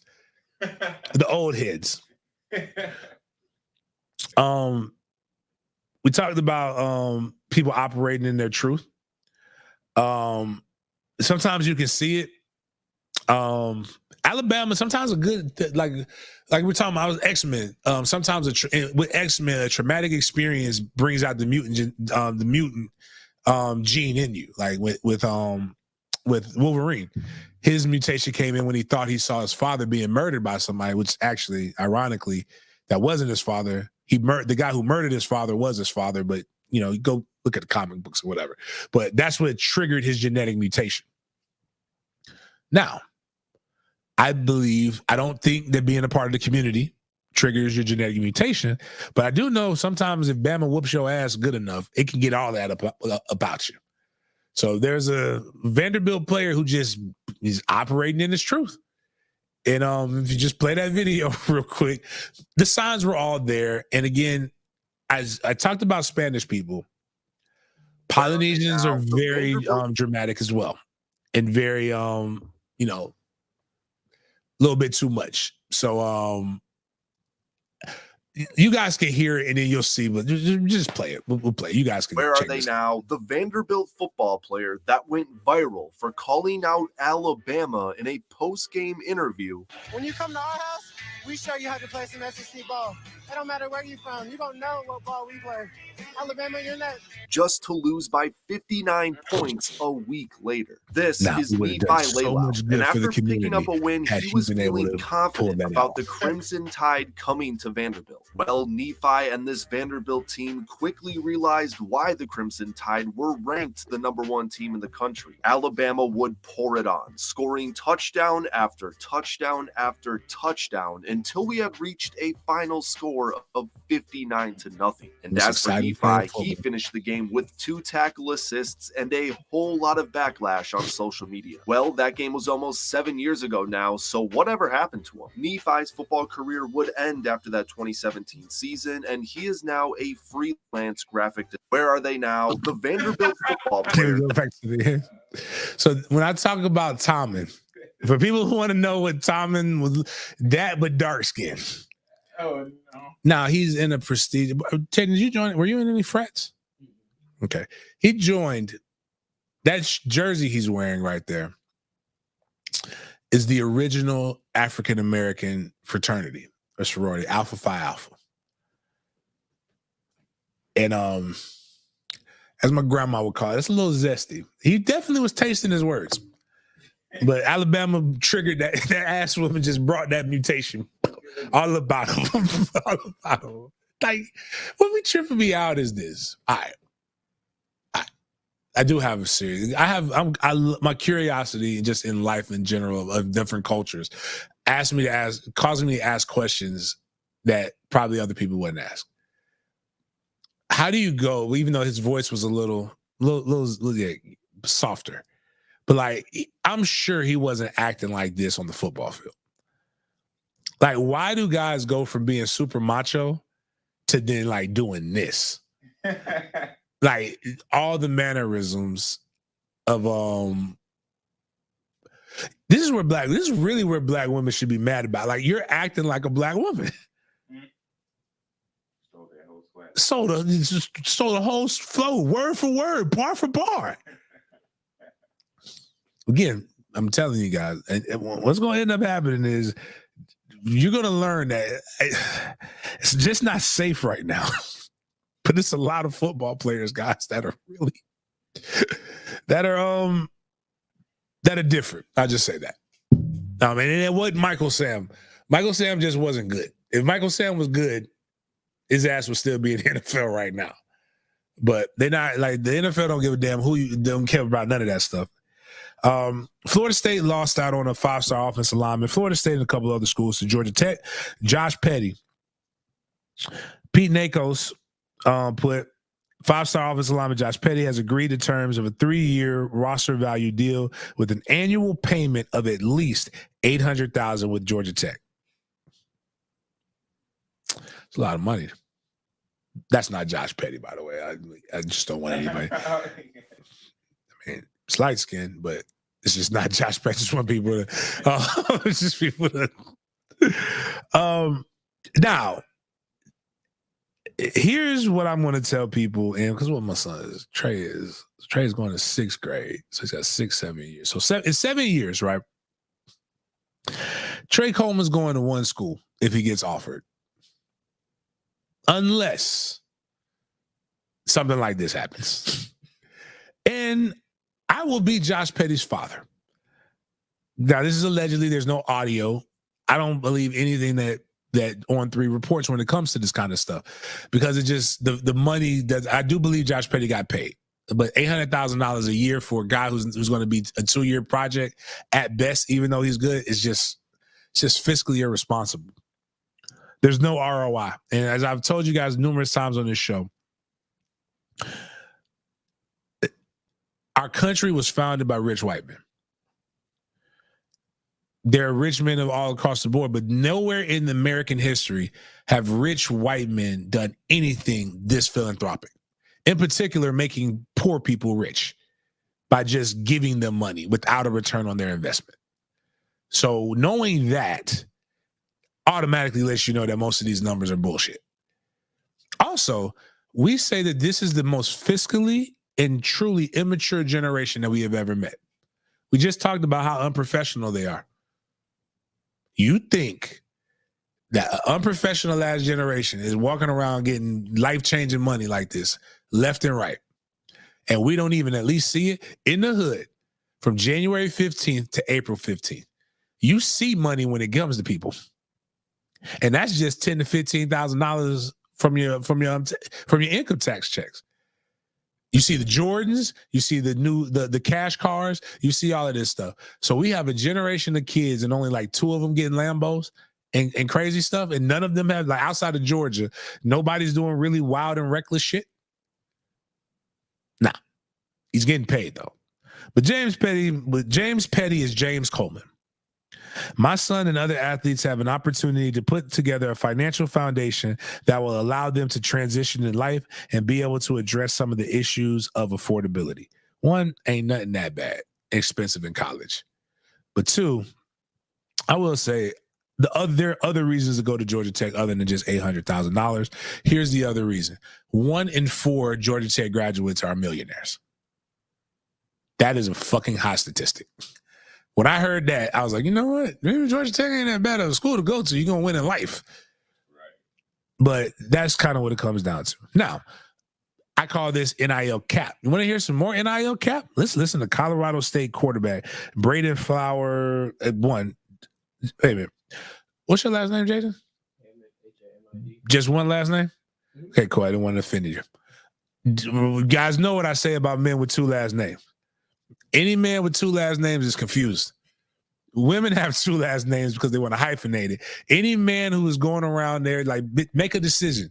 Stand on your principles. Pick the one last name. Just because your mama got 2 last names don't mean you need to have 2 last names. Only one person gets honored.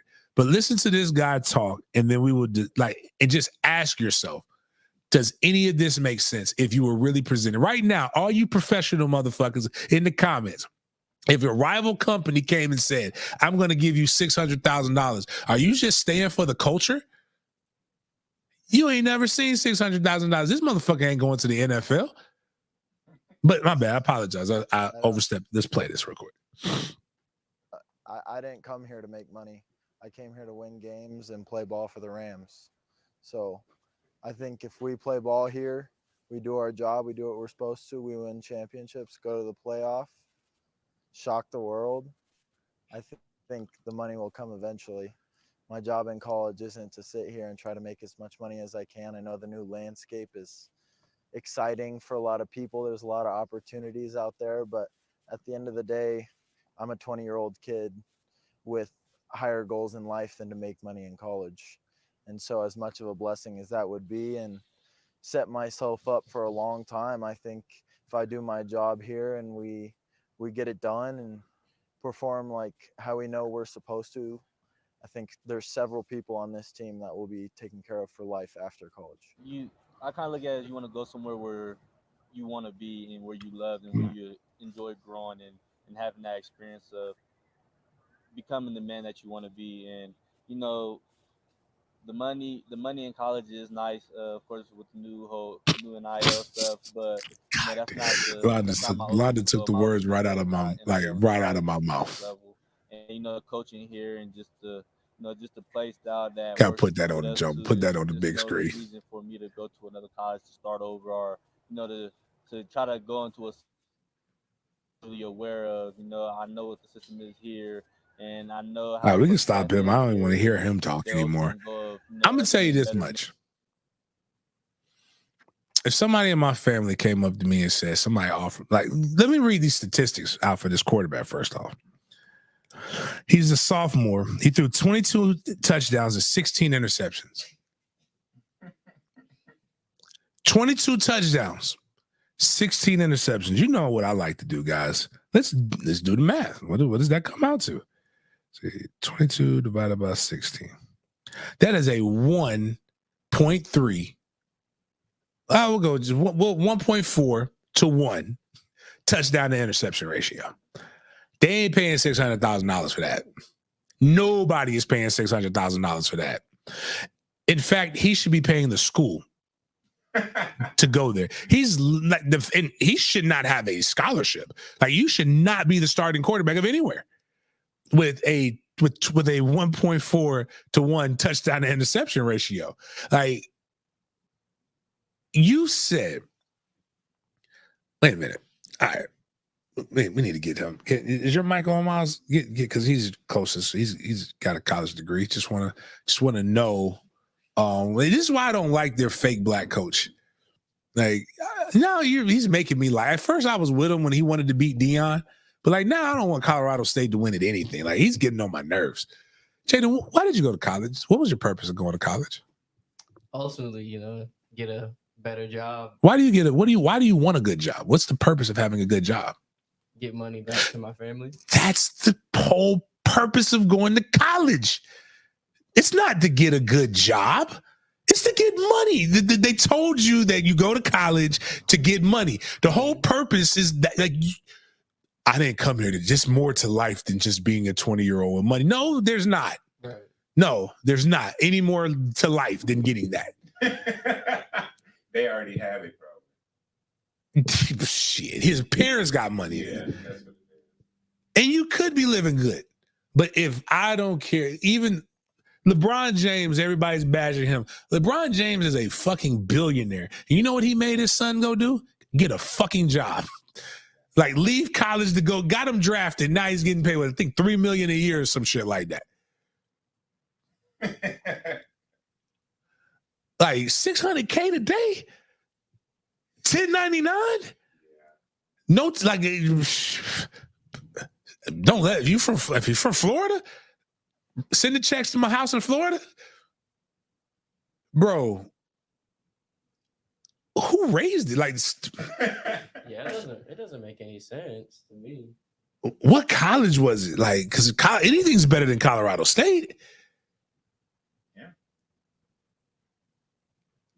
Like, I'm just trying to figure out, like, Says you have a girlfriend. It might be a love thing. man, fuck that. I got $600,000. I'd go buy a new bitch.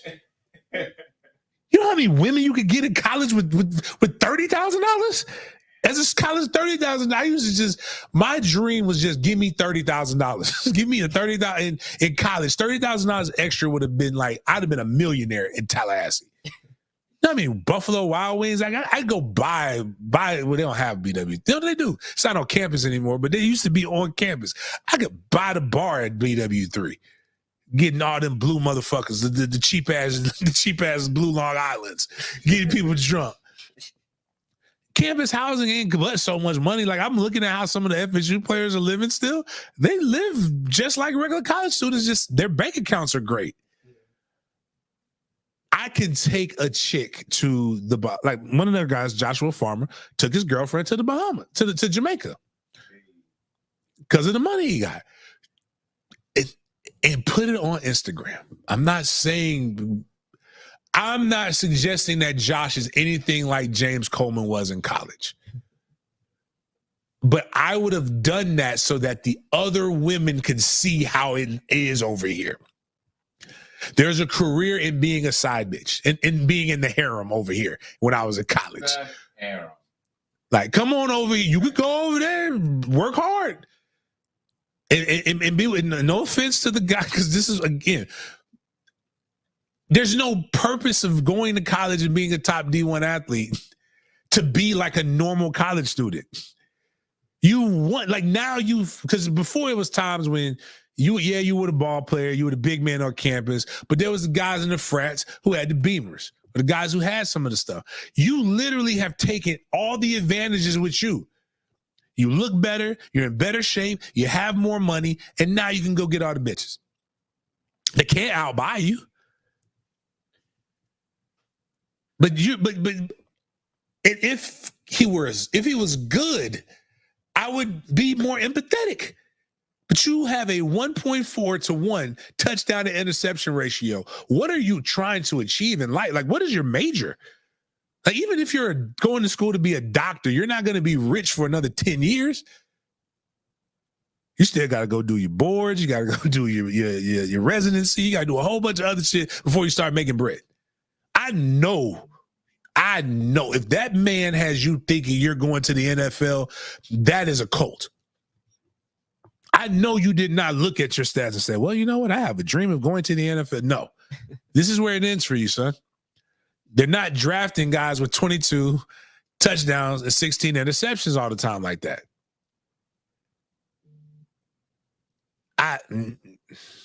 This is why when you don't spank kids, this is what happens.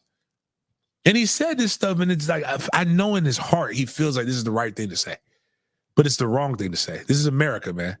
Capitalism and exceptionalism are what fuels us. If you don't go play that game, I sure as hell tell you this much. Your coach making probably like $3-4 million a year, maybe $5 million, because that's the bottom line. And his ass sure, if somebody offered him, what would be the equivalent of $600,000? If somebody offered your coach another opportunity to coach at anywhere besides Colorado State, he's not gonna say, you know what? I had kids they got $600,000 that decided to stay for the love of the game. That motherfucker is gone. Out of here. And you over here with some imaginary, like, all right. There's loyalty and then there's stupidity. Mm-hmm. Look, about to death, but let me have been in the NIL era. If somebody offered me some cash like that, I'm from Tallahassee, would have been like, all right, I'd have played that Eminem. I'm sorry, mama. Let them cleaning out the closet. Like, I'd have been out of that bitch, man. Come on, dog. Let's be for real. If we're gonna be anything, be for real. And I'm disappointed in you, black man. I know you didn't get offered $600,000. You're petite too, malnourished.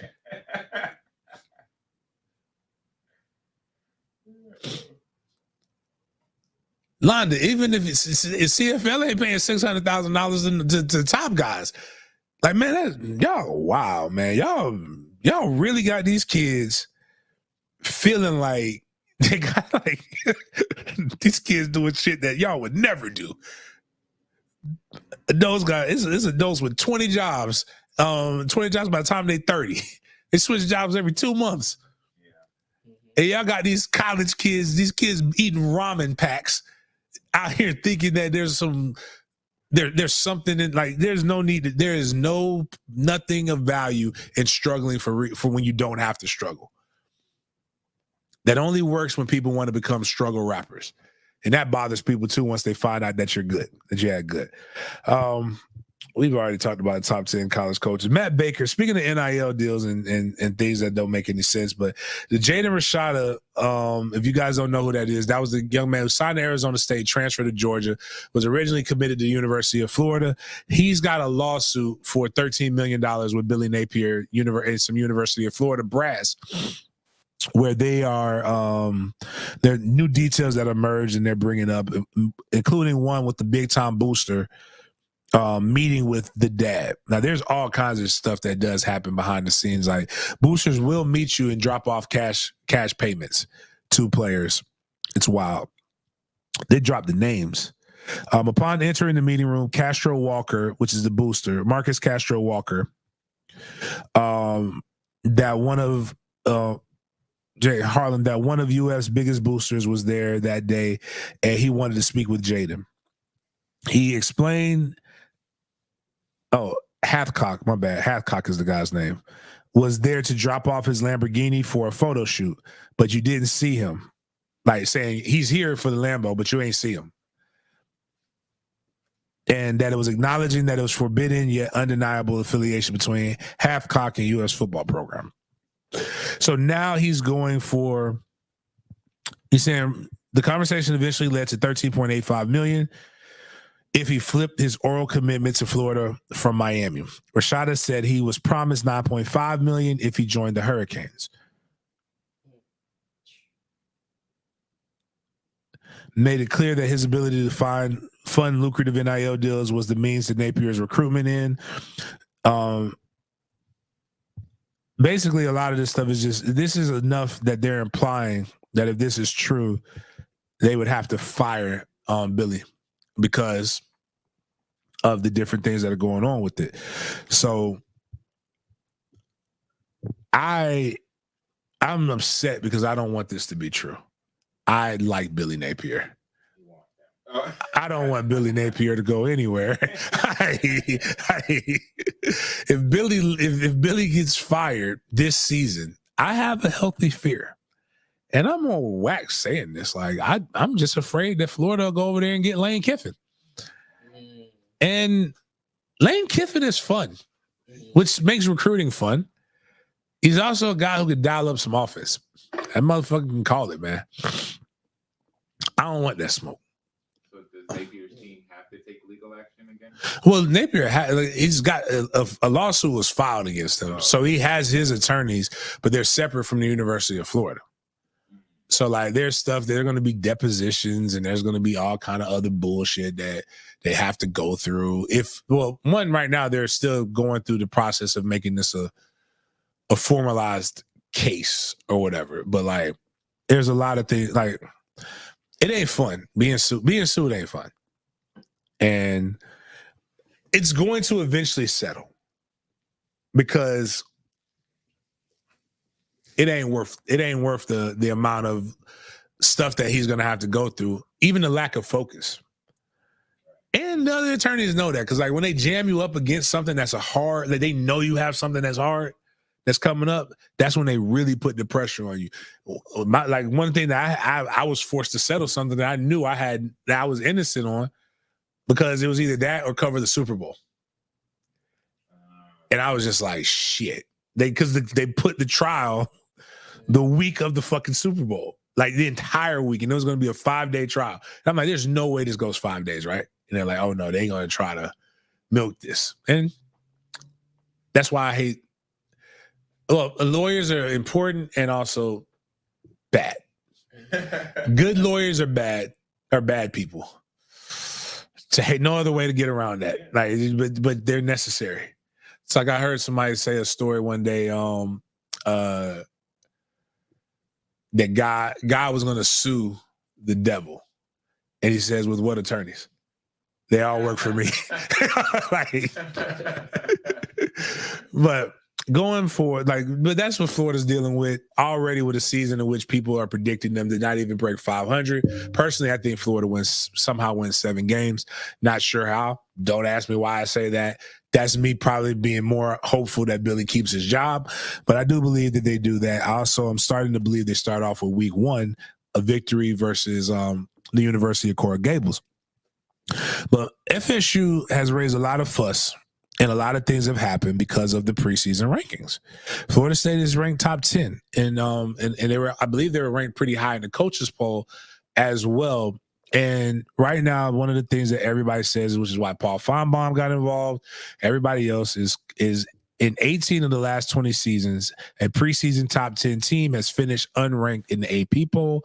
Who is the team that this year it happens to? And again, everybody, like not everybody, but a lot of people have picked the bottom 4, which is Notre Dame, Penn State, Michigan, and Florida State, to be the guys to not finish without looking at anybody else's schedule and also having an extreme SEC bias. Texas has an incredibly difficult schedule. They also have lost 2 of their top running backs. So that means they're going to have to fling that ball in Sark's year, where he has to try in his first year in the SEC, where they also don't play the greatest of defense as well. Oregon will probably be ranked, but to not be ranked, that means you have to lose more than 4 games or more. I don't know if any of those teams in that top 10 are 4-loss teams. Now, will they be will they finish in the top 10? No. I don't believe that's how the top 10 is going to look. But will they finish unranked? If you're going to pick one, Notre Dame would be the closest one. And Michigan with the crybaby ass coach. Florida State, though, has 2 players. We have the link for that mouse. 2 players in the top 100. Last year we had a lot more, but this year we have 2. Patrick Payton is in the 40s. Patrick Payton is a guy who's many are going to consider being one of the top defensive ends in the nation. It's the college CFB rank. You have it up there with the links, ESPN. And then they have Azareye'h Thomas rounded out the top 100 as a guy who's only had one career start, but has the measurables and the playing time to possibly be one of the best cornerbacks in the nation. I believe he's the 6th best cornerback, or is he the 10th best cornerback on this list? But still pretty high marks for a guy of his stature. Which is ironic, too, because those are 2 guys that were recruited to Florida State from out of high school when everybody says that FSU relies solely on the transfer portal. But two of the top 100 players in the nation's a 10-year university that you got out of high school. Both, I think Pat Payton might have been a 3. No, both were 4 stars. So we got that. You could actually pull up the top transfer portal rankings. Florida State does have a couple guys who are considered some of the best in the transfer portal rankings. One being Marvin Jones Jr. Dad is a legend, arguably not arguably, I think the greatest linebacker to ever play college football. He came from Georgia. You've got Earl Little Jr., who came from Alabama. Sean Murphy, who came from Alabama. They have the On3 transfer portal has them as 3 of the biggest splash makers from the transfer portal on defense. And Florida State definitely, what I consider Florida State did was they raised the floor through high school recruiting and the transfer portal. So will they be 13-0? I'm willing to bet that we won't be 13-0. Will they be in playoff contention in November? I'm willing to bet they'll be in playoff contention because all you have to do is get into the ACC championship. And I do believe that this team is good enough to win the ACC championship. And there are 3 teams that I do think give some cause for concern. Be Notre Dame, Clemson, and I even throw Miami in there for right now. But those are not 3 teams that I just go, oh my God, there's no way we're going to beat them. We're going to lose. Those are 3 games that I do believe Florida State can win, but I do believe with the amount of uncertainty, I can't just go and say Florida State's going to easily win those games. I would be lying to you if I said that. And that's just not what I'm going to do. Kenny asked a good question. Do you think Sean Murphy is someone who will make an impact this year? I do. I think he's good. Yeah, that's me. Yeah, a linebacker room is better than what people think. But I also believe he's a sophomore, so he's got 3 years to develop. I believe you have DJ Lundy and Cam Riley right now who are really, really good. But you bring in Blake Nicholson, Omar Graham has improved tremendously. There's a lot of guys that are doing good, and I also believe the addition of Ernie Sims, my former teammate, has really taken it to the next level. Having a guy who can go out there and really show you that he still got it always helps. Dang, I forgot all about it. It's just dope news, and we'll speak on it for a little bit. But I free this lady until it's reversed. What's the lady? They don't have her name, but this young lady or older lady stole a whole bunch of chicken wings. I heard about that. She's doing 9 years. That's a lot. That's like crazy. But a man after my own heart, Chris Jones, is offered to pay $1.5 million worth of the stolen chicken wings by an Illinois school worker. How they caught her is that she got the real wings. And they were like, we don't order whole wings for elementary school. We order nuggets. And she was ordering whole wings and slinging them things like she was the plug. In her defense, the chicken wing prices gotten out of hand. Yeah. Who wouldn't want? Listen, if I wish I knew whatever, I'll just call it Miss Jones or Miss Johnson. I had a cafeteria worker named Miss Johnson. I wish Miss Johnson was out here slanging me quarter packs of lemon pepper wings. How much did she make? Because she stole $1.5 million worth. I think she stole more than that. I think that's just what he wants to pay. But even if she paid, you know what? She could have been slanging the whole like wings. So if she took that, right, and stole 1.5 million worth, right? Now, wings are going $2, not a wing, basically a drum or a flat. So they're going $2 per. So that's $4 for a whole wing. Yeah, was she just like selling? So she could have just been selling plates, and that's $3 million. Because where you keep all the chicken at? I mean, she might have just been saying how much you need, what you need. I got what you need. I need 10 bricks of chicken wings. I need 10 kilos of 10 kilos of wings. All right, I got you, baby. That's gonna be like, just even if she did half of that, that's $750K. That's still a lot of money, man. Right. With no expense. To me, that sounds like she found a problem and created a solution, which is capitalism. Right. Which is still wild with all of that. We got to get into this a little bit, so we may go over because we went short last week. But I've been telling you guys for 2 years, beware of lying-ass Cubans. Beware of lying-ass Cubans. Miami has had a plethora of lying-ass Cubans. Before I told you Mario Cristobal is a sham or a fraud, I told y'all Manny Diaz looks like a crooked youth pastor. And he does.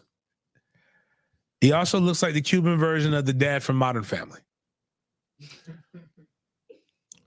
But then this guy, John Ruiz, came on board. And John Ruiz was everything. And I told Miami fans, he's going to hurt you guys. Because he was building into all of these things that Miami fans love. There's a school here locally in Jacksonville that reminds me so much of Miami. It's Raines High School. All they talk about is what happened in the past, and nobody's better than them. They're going to win it all this year, and they just randomly pick people that they want to pick on. But that is what Miami fans are. All they live is in the 80s. And, man, the coach, like, y'all are on fentanyl if y'all think y'all gonna be great. And I told y'all, Life Wallet was bullshit. It's not the age. Like, you got to get rid of that old gimmick that you used to have. In May, Miami booster John Ruiz's company, Life Wallet, reported making $6 million in the first 3 months of 2024. Now, this is like the third year that they've been doing stuff like that. Now, for those who are like, James, that's hatred. Okay. Maybe. All I know is $6 million is a lot of money for a company like mine. I don't make that, for the record. I know it is, though. They reported losing $176 million. So that's a hell of a hole to put yourself in. Yeah, that's a big loss.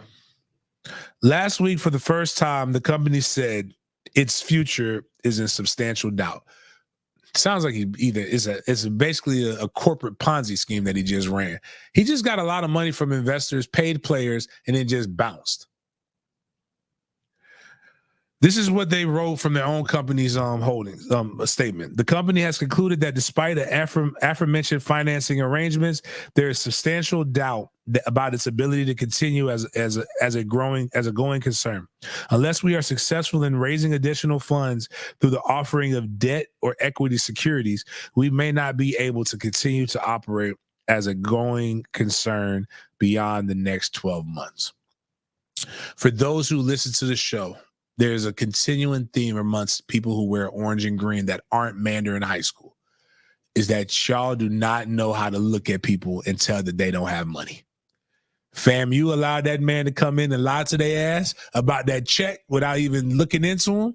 And Miami fans have allowed Ruiz to come in and make them pretend like he's a billionaire and say shit that don't even fucking make sense. Like, I'm just going to build a stadium where they've been planning a school for 10 years.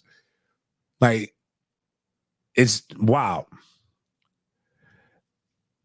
And operating your truth, John, But John found an opportunity to be the big, boisterous loudmouth that he needed to be, and he ran with it.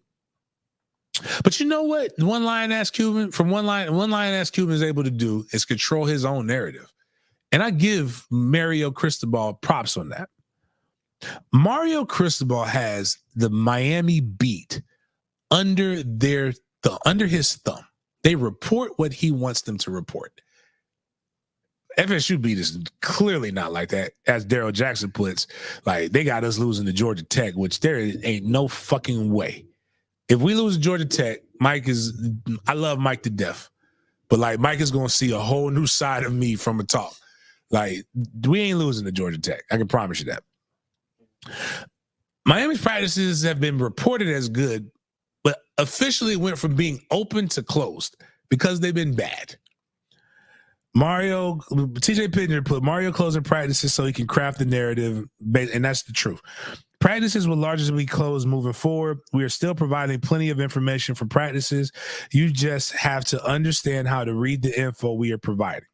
Requires some reading between the lines, but everything we talk about on the pod or answering question and answer sessions or writing articles are from practice tidbits. That's from David Lake, staff from the Miami's 247 affiliate, which means that we're just about to make up a bunch of bullshit that's been told to us by other coaches, which is technically what reporting has become nowadays, because 90% of the time, people are telling y'all shit that ain't happened, like 13 fucking interceptions. Yeah. Like, I'm sitting here at the practice today. The people like, James, they threw 13 interceptions at UNF when we practiced at Jags indoor. Like, how did we throw? Yeah, it was no completions made at UNF on that day. Nobody was there. And people will argue with me like I'm lying when I was there. Yeah, giving like little side tidbits, like, but you didn't see what happened after. Like, bitch, this is what I do know from playing ball. You know how hard it is to throw 13 interceptions?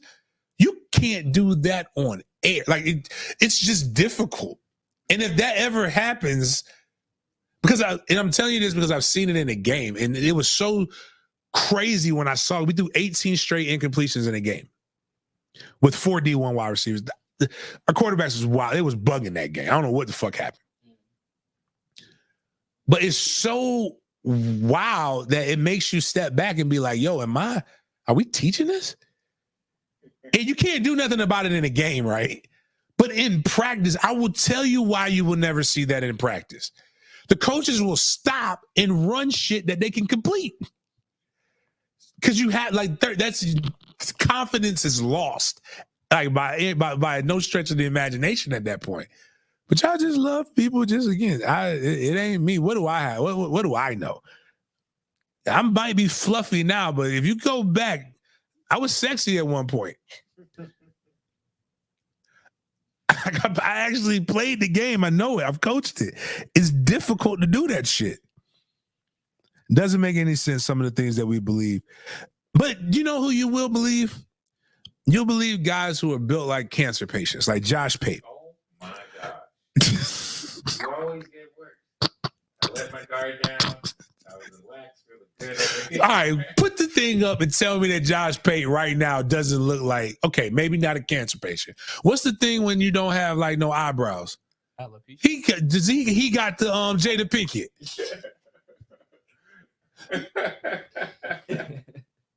I've also said a lot of things on this show that have helped me become successful in life.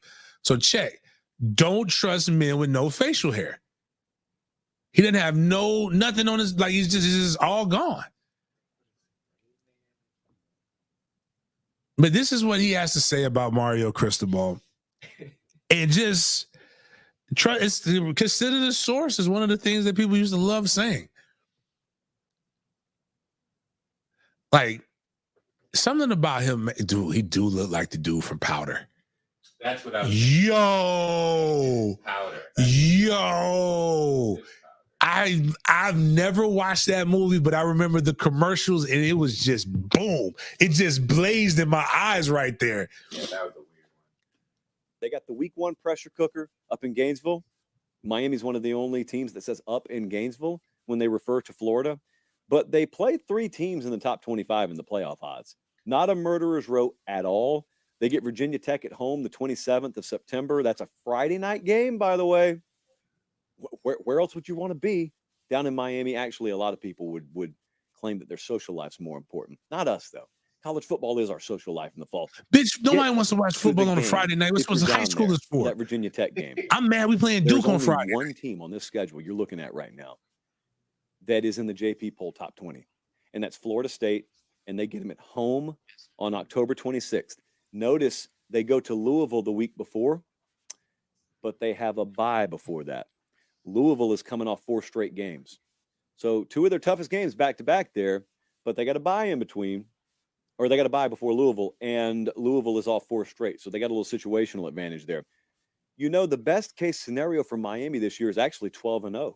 When you look at how workable the schedule is and you look at how relatively loaded the talent roster is, and they could have a Heisman Trophy caliber quarterback, there's certainly a 12-0 in there. There's certainly an 8-4 in there as well. But here's what's wild.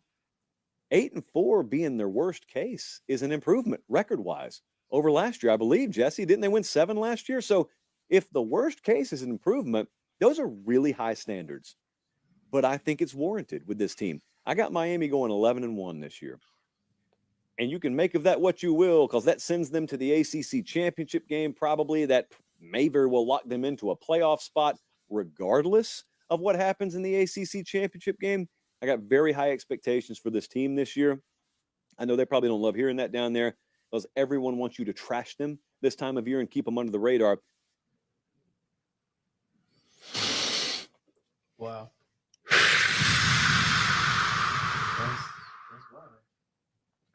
My problem isn't with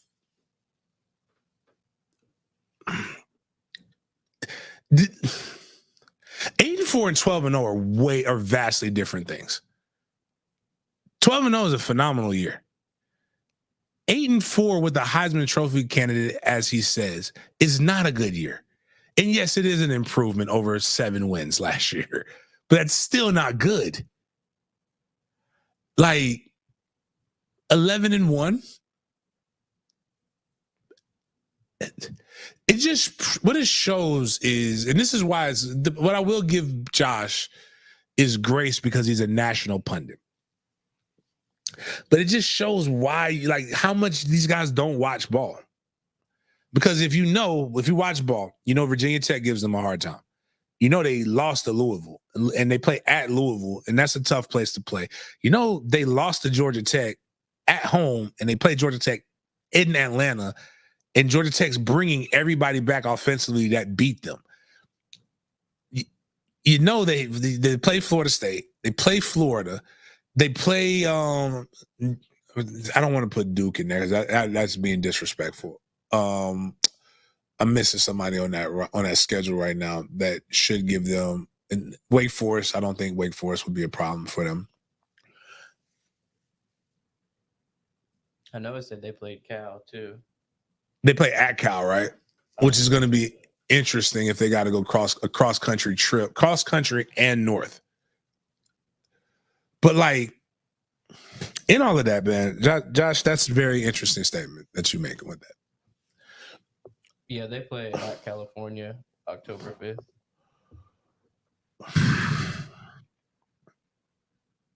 But the funny part is that if you think improvement isn't good, that's the wildest statement. But then they'll say things like they'll hold Florida State to a standard that's impossible to hold them to.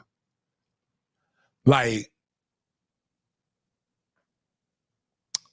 they can go 12-0. They can be a college. This is what Josh Pate said in fewer words. They can go 12-0, or they can be average. That is really quality assessment right there. That's why they pay you the big bucks, Josh. Thank you for that. We appreciate you for narrowing that down for us. But the crazy part, again, I am on record saying that I do like Cam Ward. He's good. I think Cam Ward is fine. We're going to skip over the undeveloped Miami guys. Oh, by the way, Miami fans put all of their blame on last season on one person, on the Dyke. There's a Dyke in Wisconsin right now. It's that same Tyler Van Dyke, and he's starting for Washington. I mean, not Washington, excuse me, for Wisconsin. So if Wisconsin does well, it's because the Dyke is under center. And that same guy that's a coaching thing. But here's what Unconquered Talk put up. I'm gonna do a quarterback comparison because everybody loves to bash DJU. That seems to be the fun thing, right? Even though they both have a 3-to-1 touchdown to interception ratio. Cam Ward fumbled the ball 4 times in one game.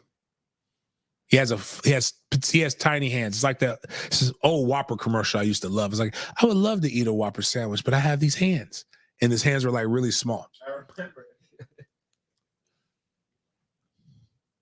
Here's the comparisons. There's a quarterback with a 62% completion percentage. Same 7 games in comparable games. 6.9 yards per average. 11 touchdowns. 7 interceptions. 127.74 passer rating. That's one quarterback. The other quarterback had a 57% completion rating. He had 8.5 yards per average. He had 13 touchdowns and 3 interceptions with 148.3 passer rating. Which one would you guys think? Which one do you guys think which one is the guy with 7 interceptions? Which quarterback do you guys think that is? And which quarterback is the one with 3 interceptions? While you're jotting down in your notes, the first person was Cam Ward.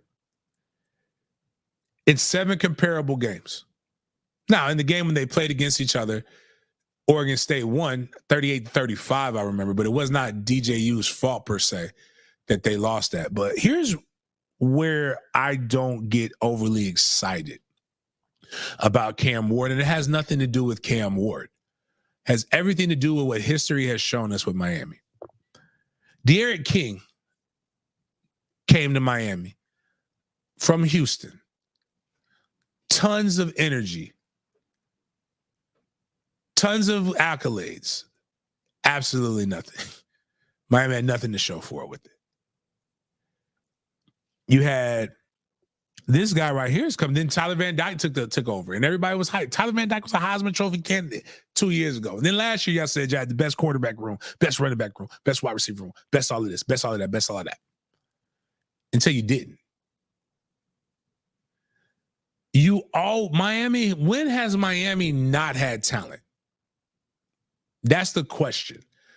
It's about scheme and it's about other things. You have a coach who is a run-first guy who hires OCs who are pass-first guys, and what happens is he doesn't allow them to do their jobs. And with this, things become a little bit more difficult, and you see people, you're going to get disappointed. You're going to get hurt, man. And all that's going to be left is us telling you a bunch of I told you so's. And after we beat y'all again, you're going to be like, y'all still suck. And that shit's annoying. Very annoying. Because it's like arguing with a 5-year-old. Because your only retort is, I win. Which is wild. But, listen, man, here's my thing, though. Y'all like it? I love it. Ain't got nothing to do with me. I'm happy with what we got over here. And if you like Cam Ward, God bless. But I ain't got nothing to do with that. But it's Friday. High school football is starting. Go support your local schools. Hopefully we'll have some stuff that we'll be putting up here on the YouTube with Mandarin U as we're building out our YouTube channel for them. It'll be on Den Media Group. We'll have a lot of different stuff.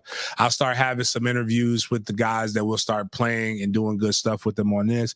But there's a guy, I love, the one thing about social media is you find so many cool little niche things.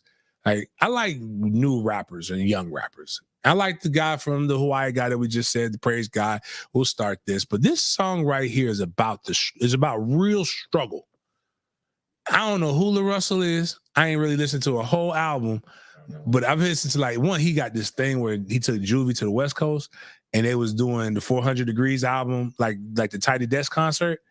But this song right here is just like this embodies struggle. Like right here, I'm gonna play this song for y'all, and you're gonna be vibing to it, and you're gonna be like, you know what? I can take on anything.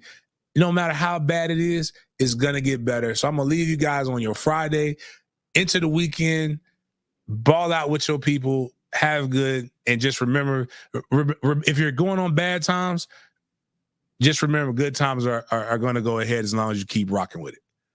But this song right here is just vibing. I said I used to roam the city in a GT cool. Got repossessed, I quit my job, I was invested in myself, knew that I would blow, took a risk, 5K into I lost 1,500 at the door. So, see when you were bosses had go, man, I lost. Talk about growth, on the deep end trying to float, feel like I'm in the snow without a coat. Nigga, you ain't know, this the type of shit that they don't show, when it's only 5 people at your show. What would you do? I was backstage turning blue in the face cause I let down the crew. You can only let down you. Take notes, I'ma show you what to do. Pick yourself up, that's that shit on your shoulder. What else? Get yourself together, you the closer. You the breathe.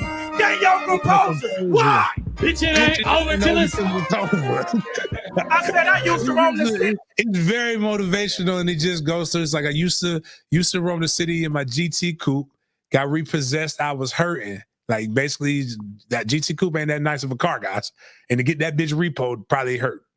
And then having done shows, not shows per se, but like having done things and seen this grow from barely having 1,000 people in the first 4 years that we had this on the YouTube to where we're at 6, like even thinking about on the stuff when we're at over 6,000 subs now. A year ago, we were at 2. When we were happy to get 2,000. Yeah, and we were terrestrial radio. So like, just like, you know, and then doing tailgates where you're not sure, and nobody pays. Your outfit, like he's like, I lost 1,500 at the door. Been there before. Like you're investing in a lot of different stuff, man. And again, that's why I always tell you. That's why I was so not against, but I call bullshit on the professionalism stuff. Just be good at what you do, have confidence, and set your people up. That's why we do that. That's what the members are for. That's why that's how we attack these different things. So as the channel grows, you guys grow with the channel. Appreciate you guys for coming in here and rocking it with me, guys. You know, you said what? 194 on X, Twitter. You motherfuckers. Come over, man. Jesus Christ. Why do y'all just love X so much? What did Elon do for y'all to make y'all want to just stay over there? I just clicked the thing, man. How many do we have on? Click on, put the little arrow over that. Do we at least have 100? No, we don't have 100. It dropped out. It was more than 59. It dropped down. But anyways, man, appreciate you guys for chopping up with me. Anything that you guys see, please make sure send candidates for Hit 'em with the Hymns this weekend. Now that football's coming in, if you see something that's a big hit, and you wanted to be a hymn candidate, please inbox us, check us out. Make sure you continue to like and subscribe. Once we get to, I don't think it's happening, but we get to 10,000 subs by the end of next week, we'll give away a pair of season tickets to FSU game. But just also know the last weekend in August, which will be the weekend before Labor Day, the week before Labor Day, we will be giving away a pair of tickets to the Boston College game. So appreciate you guys for all chopping it up with me. We will see you guys next time. Thank you.